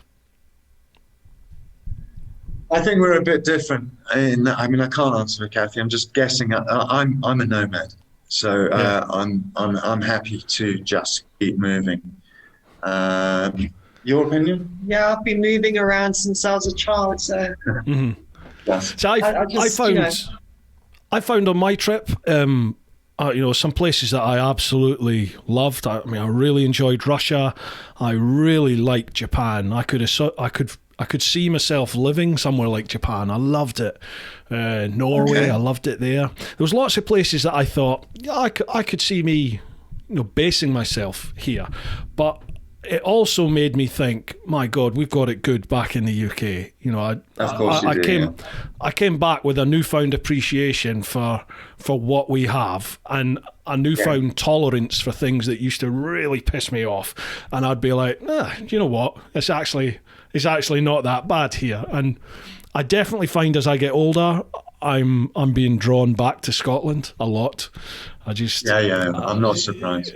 Well, I went to university there. I don't know if you know, 4 years. No, whereabouts? Yeah, I went to Edinburgh Uni. Yeah, and I loved it so much. I stayed 5 years. I finished my master's degree. I absolutely love Scotland. Absolutely love it. Yeah, good town, Edinburgh. A lot of fun. I had a fantastic time. It's a beautiful city, man. Absolutely beautiful. And obviously, I went up north. I went traveling. I went to the islands. Went to Skye, Odin, etc. Everywhere. Awesome. Every single holiday, because my mum and dad obviously in South Africa, and it's expensive to fly back, during the holidays at uni. So I just used to travel. So I know Scotland very well. It's an amazing place. But to answer that guy's question, I could live in Chile if it wasn't cold. Whereabouts in Chile then? The Carretera Austral. You've been down there, hey? The where? Sorry. The Carretera Austral, the highway that goes down. Oh, you didn't get that right down to the very south. I went from Santiago north. I didn't get south. Yeah, that's right. So you missed it. It's a road where Chile and Argentina you cross the border very frequently. Gotcha. Almost every day you can cross the border. But an absolutely unbelievably beautiful place. Chris, in the north of Scotland when you've got a beautiful day and it's crisp and clear and you just the air just feels pure. Chile's like that. You just really feel like you're in a really clean, beautiful place. Actually, Venezuela. And Venezuela. Is it? Amazing. Amazing place. Amazing people, amazing place. Yeah, one of the most beautiful country and obviously the most beautiful people. They've had a Miss World 7 times in a row or something. No, I mean, Cathy and I looked like Quasimodo when we went there. They're amazing. They're all supermodels. But apart from that, they're really nice people inside, man. They're struggling a lot, obviously. But it's politics. Exactly. It's one of these places that... So go on. No, I'm just saying, if you go into the supermarkets and things, there's nothing. There's just rows and rows of toilet paper. And strangely enough, man, you queue for petrol for, say, 7 hours, but when you get there, it's free. So the first time I arrived, it's free. He put my 23 litres in. I was like, how much? He was like, no, you don't pay. I was like, okay. He said, no, it's too little. Motorbikes never pay for petrol. So, I mean, it's got this weird thing where they don't have food, but petrol's free. But we'll get political for 1 second. The Americans squished them with sanctions. Yeah. So, but a stunning country. It's got a place called the Valley of Flowers that drops into San Cristobal. And what they do is they have these, I'm a biker, I'm not supposed to talk about flowers. But anyway, they have these hundreds of different color flowers and they light them up at night. So you're going down a winding mountain road down to this crystal city and they've got all these different colors lit up. Oh, beautiful. You're making me want to travel again. You just make me want to hit the road. But Venezuela was a surprise because nobody goes there, obviously. It was just such a shock how amazing everybody was. We went to a gold town. It's actually called El Dorado, and there are no police, no law, no nothing. The diamond guys or the local gold people, they run the town, but it's really run well. It's one of these places, isn't it? Sorry, this delay. There's a pain, isn't it? The delay. Venezuela is one of these places that has such a bad reputation, like Mexico, like, God, there's so many really, especially in South and Central America, that they have this reputation that if you go there, you're going to die. And yet when you get there, they're some of the nicest people you're ever going to meet, aren't they? And they're so welcoming. Like Iran is like that. And Syria, before it was decimated, had the same reputation. So it was somewhere I really wanted to go Iran, to. people are always criticising Iran and how dodgy it is and everything. I mean, you've been there, and Lois has been there. I didn't get Iran. Oh, you didn't get that? Oh, but everyone raves about it. Yeah. How amazing those people are. And Venezuela's the same. Cathy's not getting involved. What's that? Right, next question. Pete English. Hi guys, hope you're all fit and well. Question. Hollywood have contacted you and want to turn your fantastic travel story into a blockbuster movie. Who would you want to play your role? Woody Allen. Woody Allen. Okay, Wow. No, seriously. Rowan Atkinson. All right. No?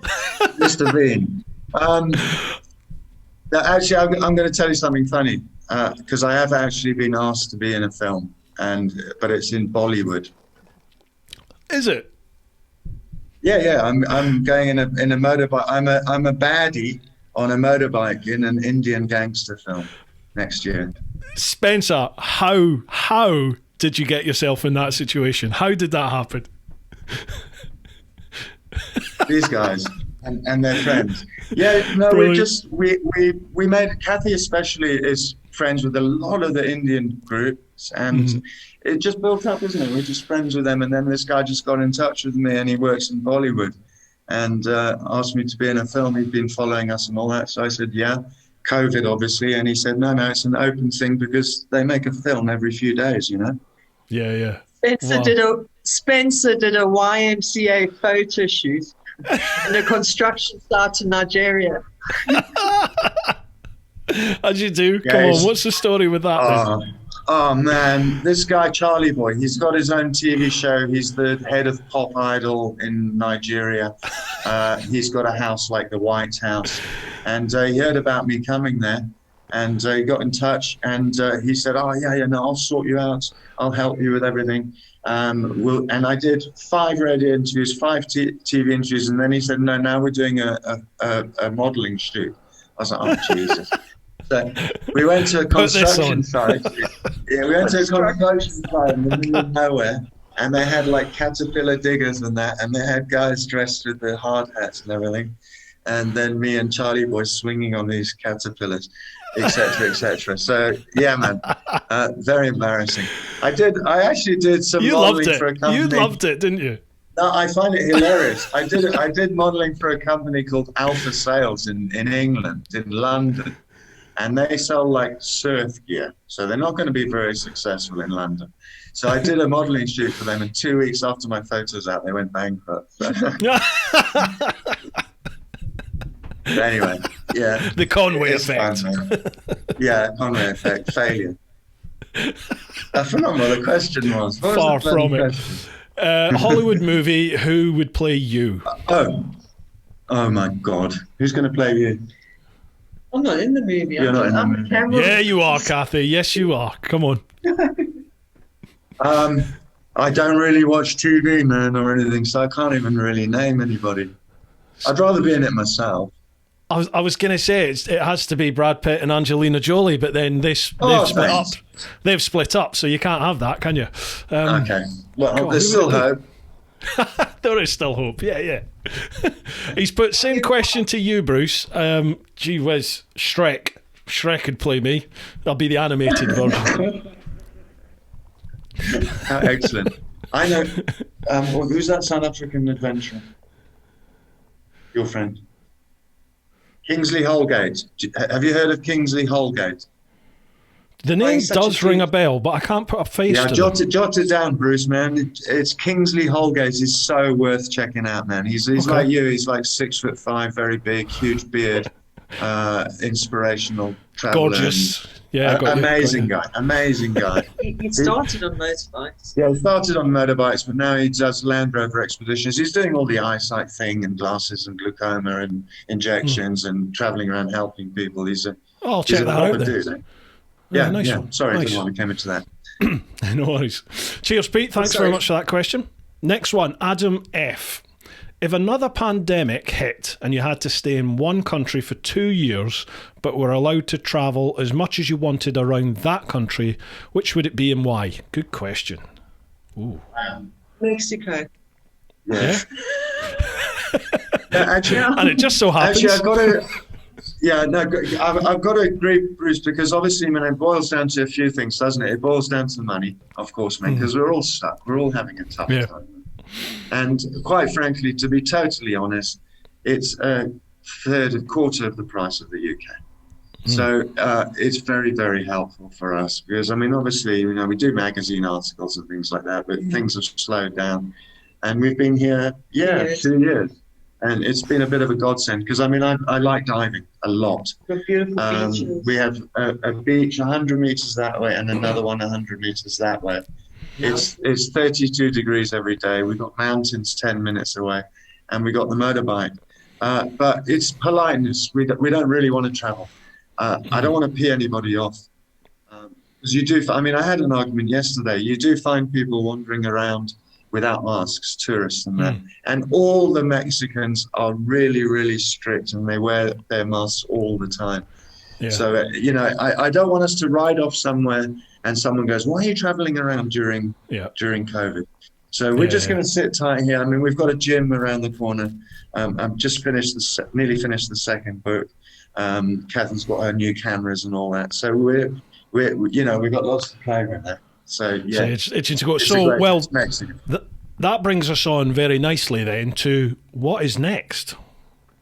What happens now then? Sure, it's okay. Same thing, COVID, but it's down to the Darien. But it's 6 countries to get through, Bruce. So it's looking chaotic. So it's got to be the next continent, and we're here. Yeah. So USA, Canada, and Alaska. So it's another 125,000 kilometers or so. So it should take a year and a half.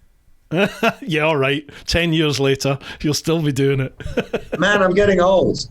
So, Cathy's like 10 years younger. No, I've got to get every continent done. We sort of need to get moving. But obviously, as it stands now, we've just got to be as flexible as everybody else and just see what happens. So, yeah, south to the Darien or north for the next continental circumnavigation. Awesome. So what about Antarctica then? What's that? How are you going to do that? How's that one going to be tackled? There's loads of things. It's a little bit like the Darien one, isn't it? You need to increase everything that you do because you're going to need different clothing. We're going to need different tires. We're going to have to be well prepared, especially for the cold. So it's a whole new big project. We've got a new sponsor as well, so they're going to sort us out with all our clothes. Fantastic. South, we weren't allowed to. Where did we try? Down south. We tried to get, when we got to Ushuaia, which is the southernmost point. It's actually not the southernmost point, so everybody drives there and then they leave and they don't realise it. You have to go a little bit further into the national park. That takes you to the southernmost point, and then actually from there you can get onto some islands. We tried to do that to try and get south as we could, but there was no one there at the time that would take us. But in the Arctic, Antarctic, wherever we can get the bike, we will go as far as we possibly can, whether there's roads or not. If it's unfeasible and Cathy's going to die, then we won't do it. Both of us are going to die. We won't do it. Cathy's face. Cathy's like, what do you know that I don't? What's going on? Yeah, lots of things. Cliffs. That's it. But we can't give up on it. And obviously, I like writing, so I'll have a book for each one, and Cathy will be filming for the next series. So it should be bloody excellent. Awesome. The States. I've been to the States, but only when I was like 16. It should be interesting, and to try and find all those dirt roads. That's going to be the bit for me, because I don't want to go down a motorway. It's just not what we do. So it's the worst thing you can possibly do in the States is just sit and do the freeways, because my wife and I do it. We do road trips now when we go across to the States. So we literally land in an airport, hire a big ass truck, and then just hit the road for 2 weeks with no plan. And we just do all the back roads. So, you know, we're not doing off-road or anything like that, but it's just proper real America. You know, and just you get to see the real America, the nice little towns and wee villages, and it's amazing. Love it. You miss all that when you just sit on the freeway. We have exactly the same philosophy. I mean, that's the thing, like the Pan American. There was one stage where we had to get to Santiago really, really quickly, and we went up the Pan American motorway, and you could have been anywhere. Could have been anywhere. You had two concrete bollards up the side, and on that day we had to make the progress, but it made me realize, oh no, this is not what we want to do. Yeah. I went to the States once. I got arrested. You did? What did you do? I did. Nothing. I didn't have a Who did you visa hit, to Cathy? walk from one plane to another. Can you believe that? What? You needed a visa? We actually did. Yeah. We turned up, and this is last year when we came back. Yeah, we arrived, and we both didn't have visas, and we were like there, and then they locked us up for 8 hours, man. That's insane. And they were very officious. Yeah, they are. Everybody, if you go there, you need a visa to walk from one plane to another. Yes, because we were in transit. That don't make sense, does it? It was just one of those very, you get the great guys and then you get the officious ones. And it was just one particular guy who was, I'm Mr. Tough and all that. And Cathy gave him a bloody shouting at. And we eventually got out. Obviously, that's why we were locked up for 8 hours. In the first place. But that was stupidity on our part, man. We should have looked. Do you need a visa for the States? So I mean, it's totally our fault. But it was fairly new. It was a new thing. Yeah, you wouldn't think you would need one if you were transiting. You know, you're literally just doing a layover. Yeah. But oh well. Yeah. We were in the airport for an hour, but it kept us 8. So you live and learn, eh? You live and learn. Last question for Patreon. This is from Beans. Here's one for Spencer. I've been following these two for some time now, and I have a sneaking suspicion that Spencer has been buffing up. If so, I believe his exercises would have been Rocky Balboa style workouts. Spencer, is this true? If so, may I have some tips, please? So you've been working out, Spencer? I know that is because I read it. It's Ian, isn't he? He's my friend. Ian Curry. He's being asked. We got it. I've always been into weight training and motorbikes. I mean, from 5 years old, I had a bike, and then I started weight training from 12, then gave it up. But I really, really enjoy it, and I do a lot of diving. So we've got a gym around the corner, and it's really expensive. It's like £6 a month. Jesus. So we've been doing diving, weight training and writing, and then when it opens up, we'll start filming again. So I enjoy doing a bit of weight training. Awesome. I haven't got any tips. How are you guys for time? I think the tip is to go there. Yeah. Go to the gym. It's a good start, Ian. I used to be a member of our local gym here just outside Maidstone, and in I think 2 or 3 years that I was a member, I actually trained there twice, I think.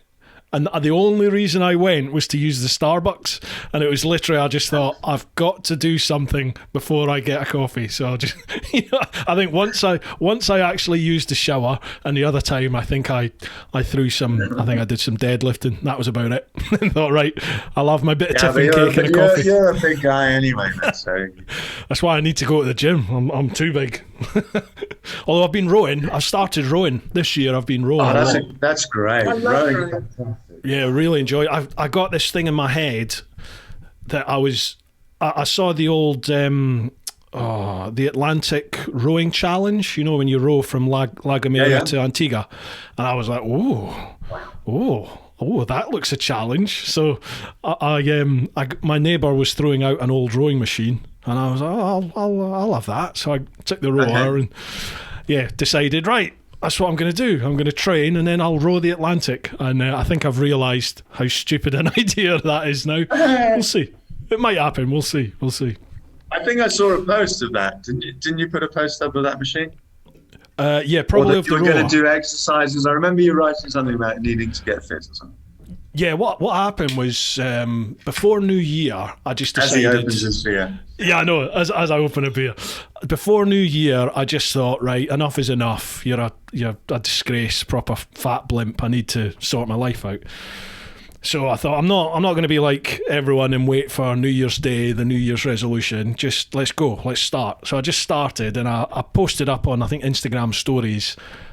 I'm going to start. I'll post every day that I'm training. If you see that I don't train, give me abuse. Do you know what I mean? Like, make me accountable. So if people are going, why aren't you training? Why aren't you training? I'll train then, won't I? So it went really well. You know, all of a sudden we had about 30 people that had all tagged. We'd all tagged each other on every day. Mostly all blokes. We were all like, right, have you trained? No, right, get your ass out there, train. And it was working really well. But over the time, it's just dwindled away. You know? Yeah, they start dropping off. Yeah, so I do it like maybe 3, maybe 4 times a week at the moment, and other people are doing it every day, 7 days a week, and then there's others who we haven't heard of in a long time.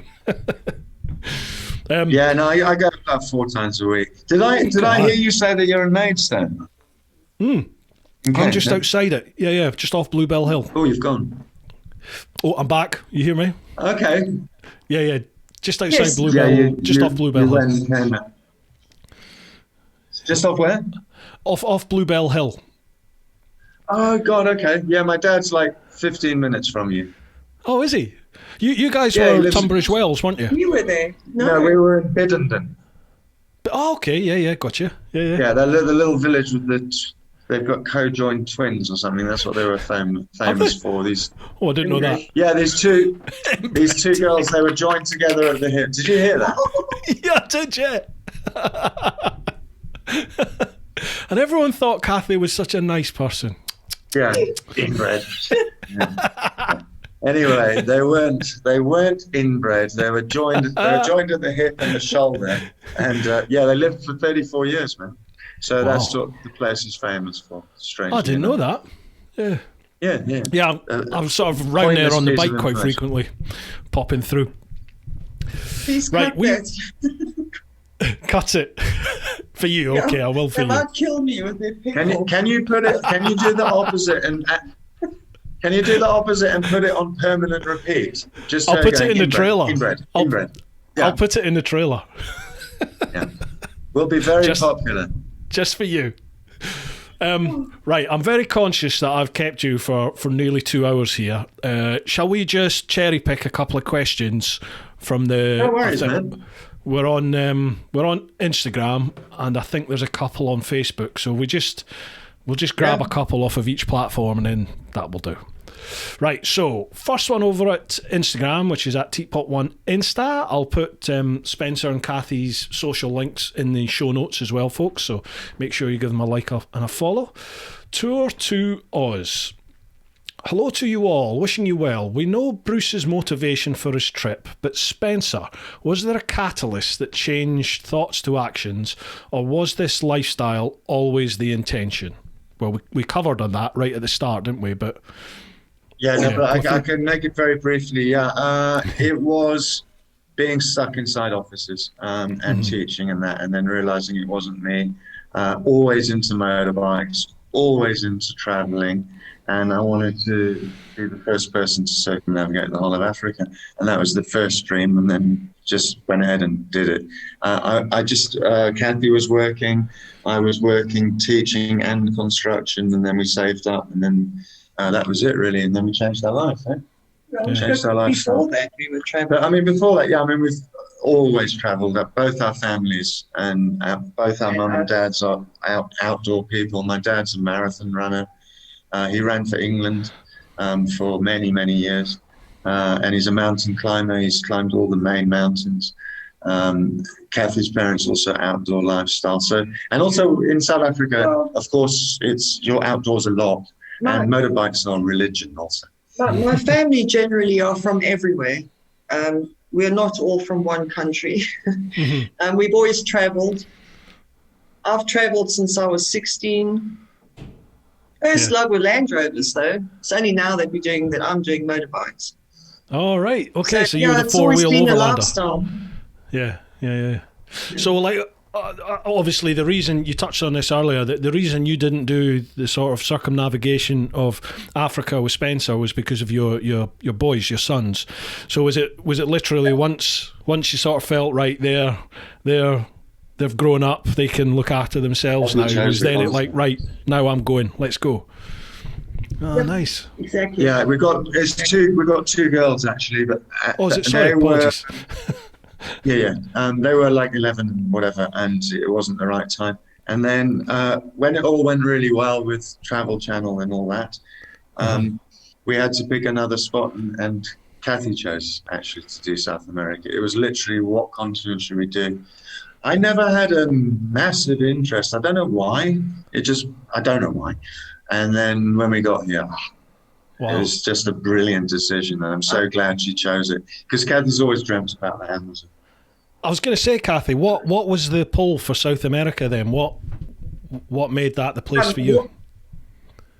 It was everything about South America. I've always been quite obsessed with the continent. I mean, I was living in the African continent, so that's usually the first one people go to. And I read all the explorers, the old explorers, all those books, and, Fawcett and all of them. But I had an obsession with the Amazon. I wanted to walk the entire length of the Amazon River. That was my original plan. Wow. And then I got sucked into motorbikes. But also, I mean, we were both brought up on books and explorers. Our families were obsessed with them. So, I mean, I've read every bloody explorer in the world of all sorts, and we both just find it so thrilling. These people that guys just push the boundaries. You guys sort of take... There's motorcycle overlanders, motorcycle overland travelers. There's that. I would consider myself that, where most of my trip was road. Most of it was tarmac. I did off-road when I had to, just when the tarmac ends, or for whatever reason you end up going down that route and it turned into the dirt. And to be honest, they're the most memorable parts for me. But that part... that made up a small percentage of my travel. And then there's the overland travellers like yourselves who actively, as you've already said, you look out for the most remote the places where no one goes, no outsiders ever go. That must be phenomenal too. Like you were talking about that town that you were in where they hadn't seen an outsider for 30 years. That is incredible. Yeah. It's exactly what you said a couple of sentences back when you said, when you get on the dirt roads, it's the most memorable of the time. I mean, we've done 120,000 kilometers on dirt and 40,000 on tar. Wow. So, I mean, we're just on the dirt. Obviously, there's certain sections where you just can't help it. You've got to get on a tar road. But it's those dirt roads that all the funky experiences happen because other people aren't using them. Yeah, true. And I always find... So go on. I was going to say, but the two of us feel very much at home in the middle of nowhere. And on dirt. And dirt roads. I mean, the XT is... Everyone hates it because it looks like a transformer sort of toy. But it's one hell of a bike. And I mean, we've been up on it now for over 100,000. And it's comfortable. And it's comfy. I mean, people are like, you've got that same seat from 2009. Yes, we do, because it's fine. I mean, I understand why people like to play around with their toy and do all these modifications and everything like that. But to me, it's an example of the Japanese doing something very, very well. It's a tall bike though, and it's strange to handle. I can understand why lots of people don't get on with it, but we're all personal. It's our own thing, and it's great. Exactly. Originally, I mean, I can pick it up, you see. So the Africa one, I knew I was going off-road. I knew I was going rough. So I knew that I was going to be picking it up. And so I didn't want to go any heavier. And it's a great bike. Yeah. And Cathy loved it too. And she's the best with like if the tires are off, the pressure off, the engines. She's the first one. Yeah, she's just like stop. It's easy to maintain. It is as well. Yeah. Do you ever ride it as well then, Cathy? Do you ever swap so that you're riding and Spencer goes pillion? No. No. I can't carry Spencer on a big bike like that. No, I'm limited. When you're off road, it's limited. Yeah, she likes the XT660 and the Hondas as well. But you throw it around. That actually brings us on to the next question. West Cork Wonder. Looking forward to hearing from Spencer and Cathy. Great guests for your podcasts. And lovely human beings as well. Yes, mate, they are. I'm possibly the only rider on the podcast to have been shot at while riding. I think the brake caliper on his trusty 660 took a hit. I met them at the Overland event some years ago and have followed the journey ever since. Cheers, Steve. So, this has come up a lot. What is the story about being shot at then?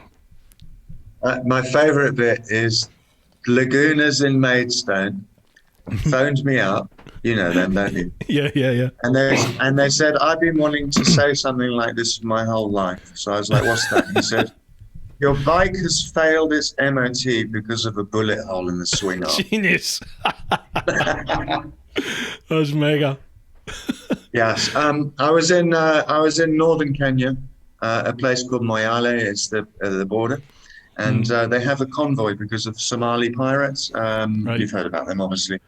Yeah. So they train in that area, and they were loading up like goats and everything onto these trucks for like 3 or 4 hours. So I went to the army, and I said, "Can I go, man? I don't want to wait for the convoy." And they said, "Yeah, go. On your head be it." And I drove about 20 minutes, half an hour. I saw these 3 guys up on a hill. So, you know, in Africa, everyone's so bloody friendly. So I was like, hey, guys. And they just pulled up an AK-47 and just started shooting. What, and opened up at you? Yeah. They took off, the back tire came off. A bullet went through the swing arm, sort of hit it, but you can see it. The brake calipers exploded because they got hit as well. And I fell off the bike.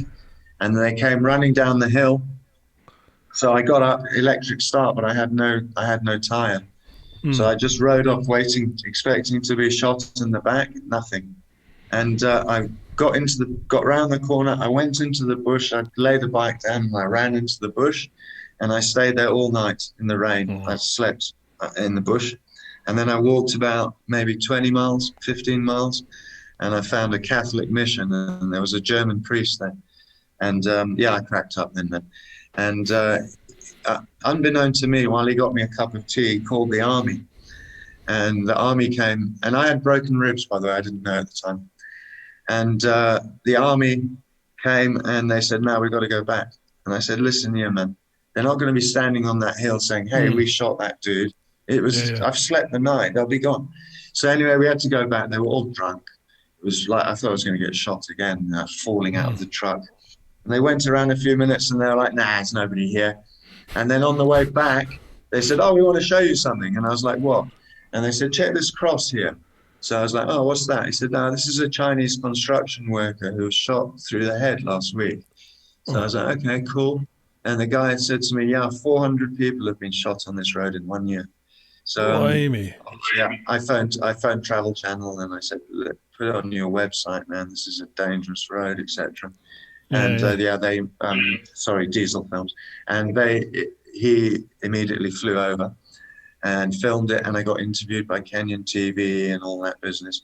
But they didn't put any of it on TV or the radio, obviously, because of tourism. I understand. Yeah. You know, I don't. You know, a foreigner gets shot in Kenya is not very good for tourism. So I didn't push that on. Not good news. Yeah, and I mean, I was born in Kenya, so I mean, I didn't want to put bad vibes on the country, so I just left it at that. Obviously, people know about it over here, but when I was there, I just left it and kept it quiet.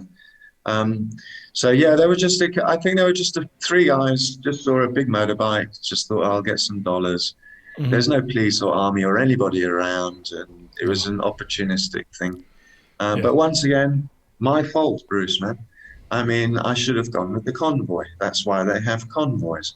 And that's what I always say to people. They say to me, Spencer, either your stories are not true or you're mad. And it's more a case of we go looking for these things. So they are all true, and we have evidence of it. But it's from bad decisions sometimes. I mean, my decision making's been better since Cathy's been here, because she makes the decisions. But that was she stupid. Picks the fights with the border officials, and but I think she would have said we're staying with the convoy. Yeah. So it was just an instantaneous decision because of 2 hours of boredom or something, and off I went. And they were probably thinking, "Oh my God, what's this guy doing alone?" Yeah. So stupid. It is probably interesting's the wrong word, but sometimes when you talk to people who haven't overlanded, they haven't travelled like that, and you tell them about certain situations, and their minds are just blown, aren't they? And they're like, "What, you went there? You did that? I can't believe you did that." But when you have been in that environment, it's just part and parcel of it. It's the sort of stuff you do, isn't it? But it's always quite leveling, quite grounding to hear from people like yourself when things really do go. I mean, that could have been obviously fatal, couldn't it? So when you hear about that, it does sort of stop you in your tracks sometimes, because I think as overlanders, certainly for me, I promote how good it is for people and how don't believe the shite that you read in the papers and you see on the TV, judge it for yourself, and people aren't always evil the way they're portrayed to be. But there are people like that out there, there are. There's not many of them, but there are bad people out there, definitely. And it does sort of, it does set that alarm bell off in your head where you're like, okay, you got to trust people, but at the same extent, you've got to listen to the little voice in the back of your head. When the hair goes up on your arm and you're like, is this the right decision or not? You've got to listen to spidey sensors sometimes, don't you? Well, one thing I do want to say, it's 22 years, and that's 3 incidents. Yeah. Very true. And also, true. One of the guys of the Overland, one of the Overland event organisers, said to me, "I don't know why we have you on, because you just have these hellish stories, and no one will ever travel again, and you're supposed to be an inspiration." But my answer is yes. These things do happen, but it was either bad decision making or a decision to go to certain areas, and we all know perfectly well. If you go through a certain area of Glasgow with a stereo and a phone at a certain time of night, or anywhere. Racist. Why'd you pick Glasgow, Spencer? Why'd you pick Glasgow? I have no idea. I just picked it out of the air. No, but what I'm saying is you can put yourself in a situation in any country of course you can. Where you're acting stupid. Absolutely. So I would say the same as what you said is people must just get out there, because it isn't scary. It's no. 99.9% of the time you'll be fine, and everyone knows that, and we're all always so surprised how nice everyone is. I think. Absolutely, yeah, totally.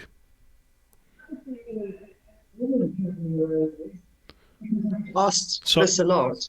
You broke all there, Cathy. We missed the start of that. What did you say? Sorry. Oh, sorry. I get asked a lot about safety on the road. Also being a woman. And I can honestly say to you, I've never had a moment, not once, in the last 5 years where I actually felt threatened or uncomfortable or was treated in any way, derogatory or anything really. And they're so polite. Everyone was incredibly polite. Everyone treated me incredibly well.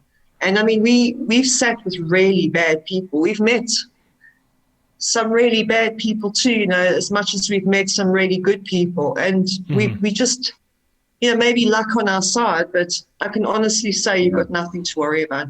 It's the problem comes in when you are living in a normal social situation wherever you're living, and you hear the news and you read the newspapers and the stories. And, obviously they're not going to come and tell you in the news of someone that's really nice, because it's not a story, it's not news that people want to hear.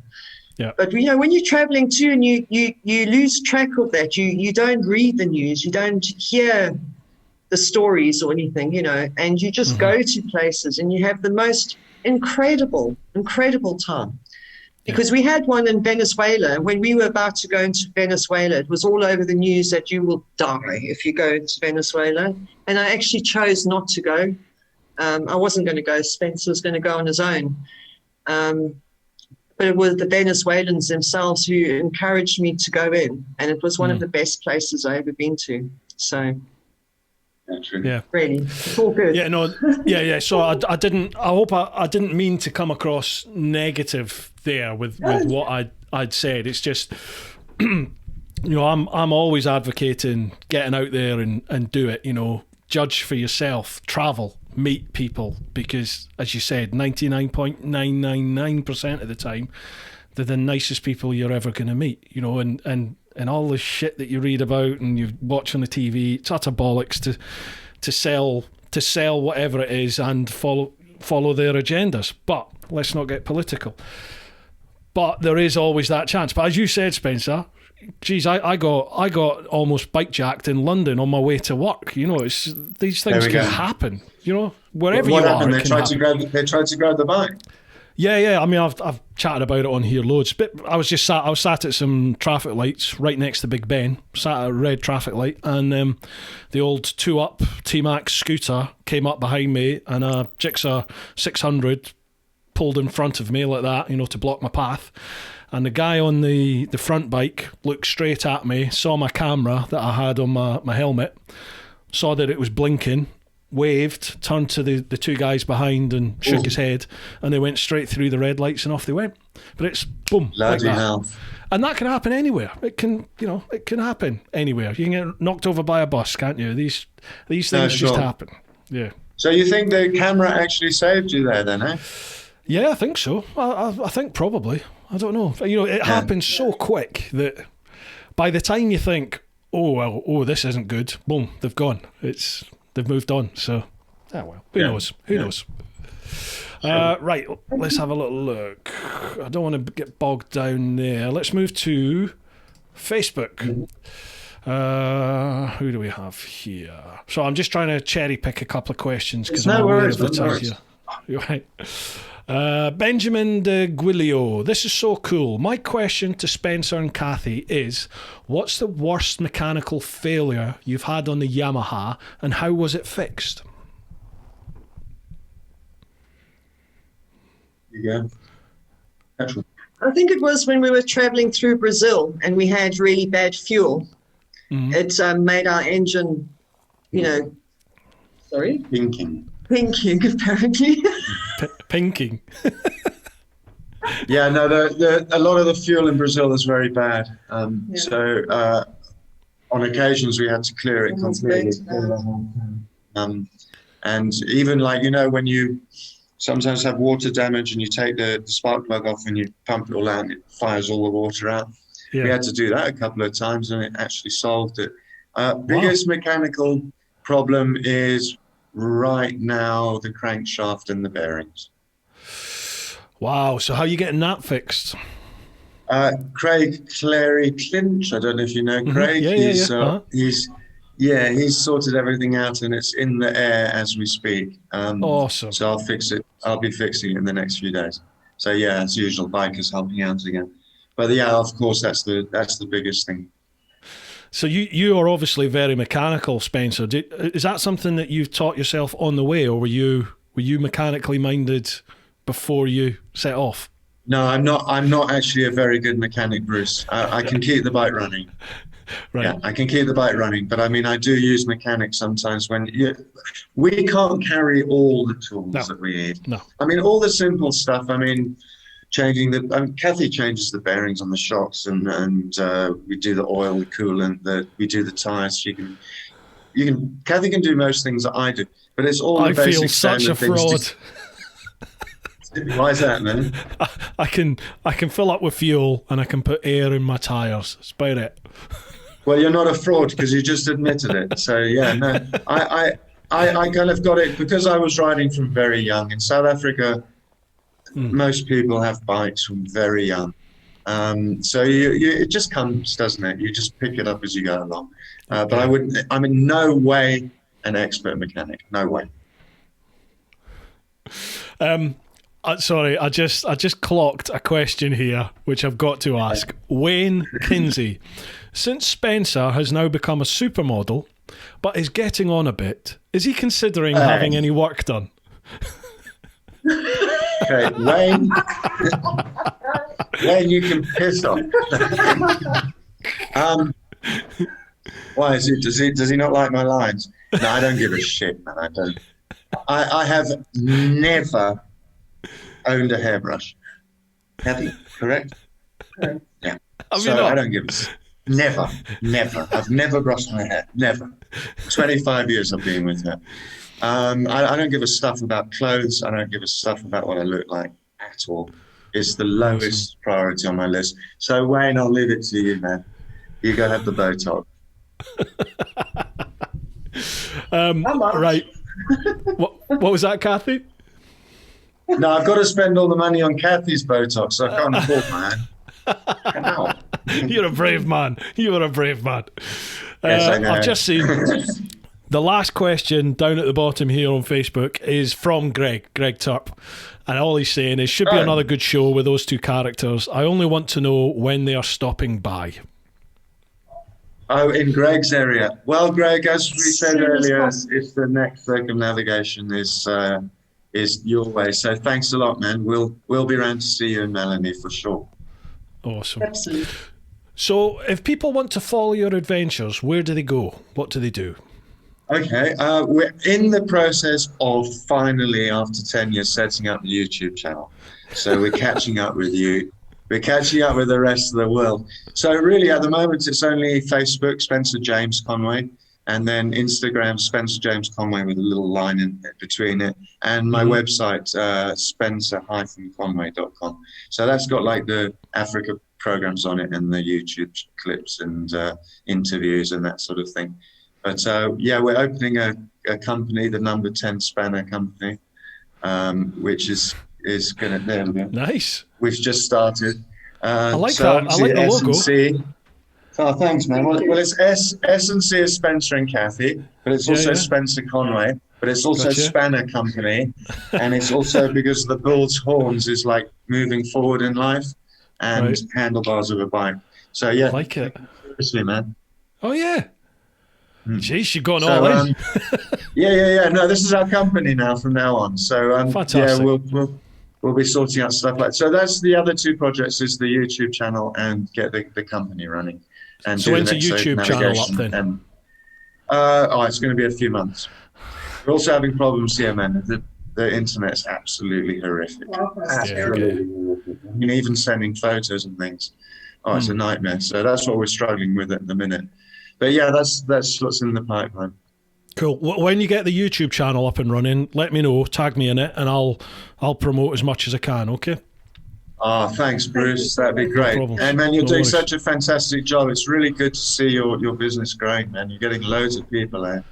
Well, the podcast seems to be doing well. It's got a very niche audience, but those who like it seem to really like it, which is awesome. And absolutely. I get a chance to chat with people like yourselves, so it's great. Oh no, it's great fun, man. No, absolutely. Yeah. And yeah, anything we can do to help with anything, Bruce, you just let us know anytime. Awesome, guys. Well, folks, I will put all the links to Spencer and Cathy's current socials. I'll put them all down in the show notes if you listen to the podcast, and if you're watching the vid on YouTube, look at the vid description. They'll all be there. Well, guys, I don't want to take any more of your evening up. Thank you so much for coming on. I've loved every second of catching up with you, and I can't wait to do it in person again. Cool. No, hey, thanks a lot, Bruce. And yeah, I hope the listeners enjoyed it. And yeah, man, keep it up. And we're going to catch up for a real beer over that side at some point. And if you go through Bindon, hop in and say hello to my dad. He's a cool guy. I will. Let me know and I'll swing him by and say hello. Yeah. Okay, fantastic. All right, guys, you look after yourselves. Thank you so much. You too. Thanks for having us. No problem at all. Folks, I hope you've really enjoyed this one. It's been an absolute pleasure catching up with the guys. If you've never ever heard of them before, I'm sure you're now addicted, so make sure you follow down in their socials. The adventure is by no means over. There's a lot more to come there. All right, folks, keep on doing your thing. Keep on looking after those that you love. Get on out there whenever you can and live your life. Woo-ha! Awesome, guys. Thanks Cheers. so much, man. Cheers, Loved Bruce. it. Take it easy, man.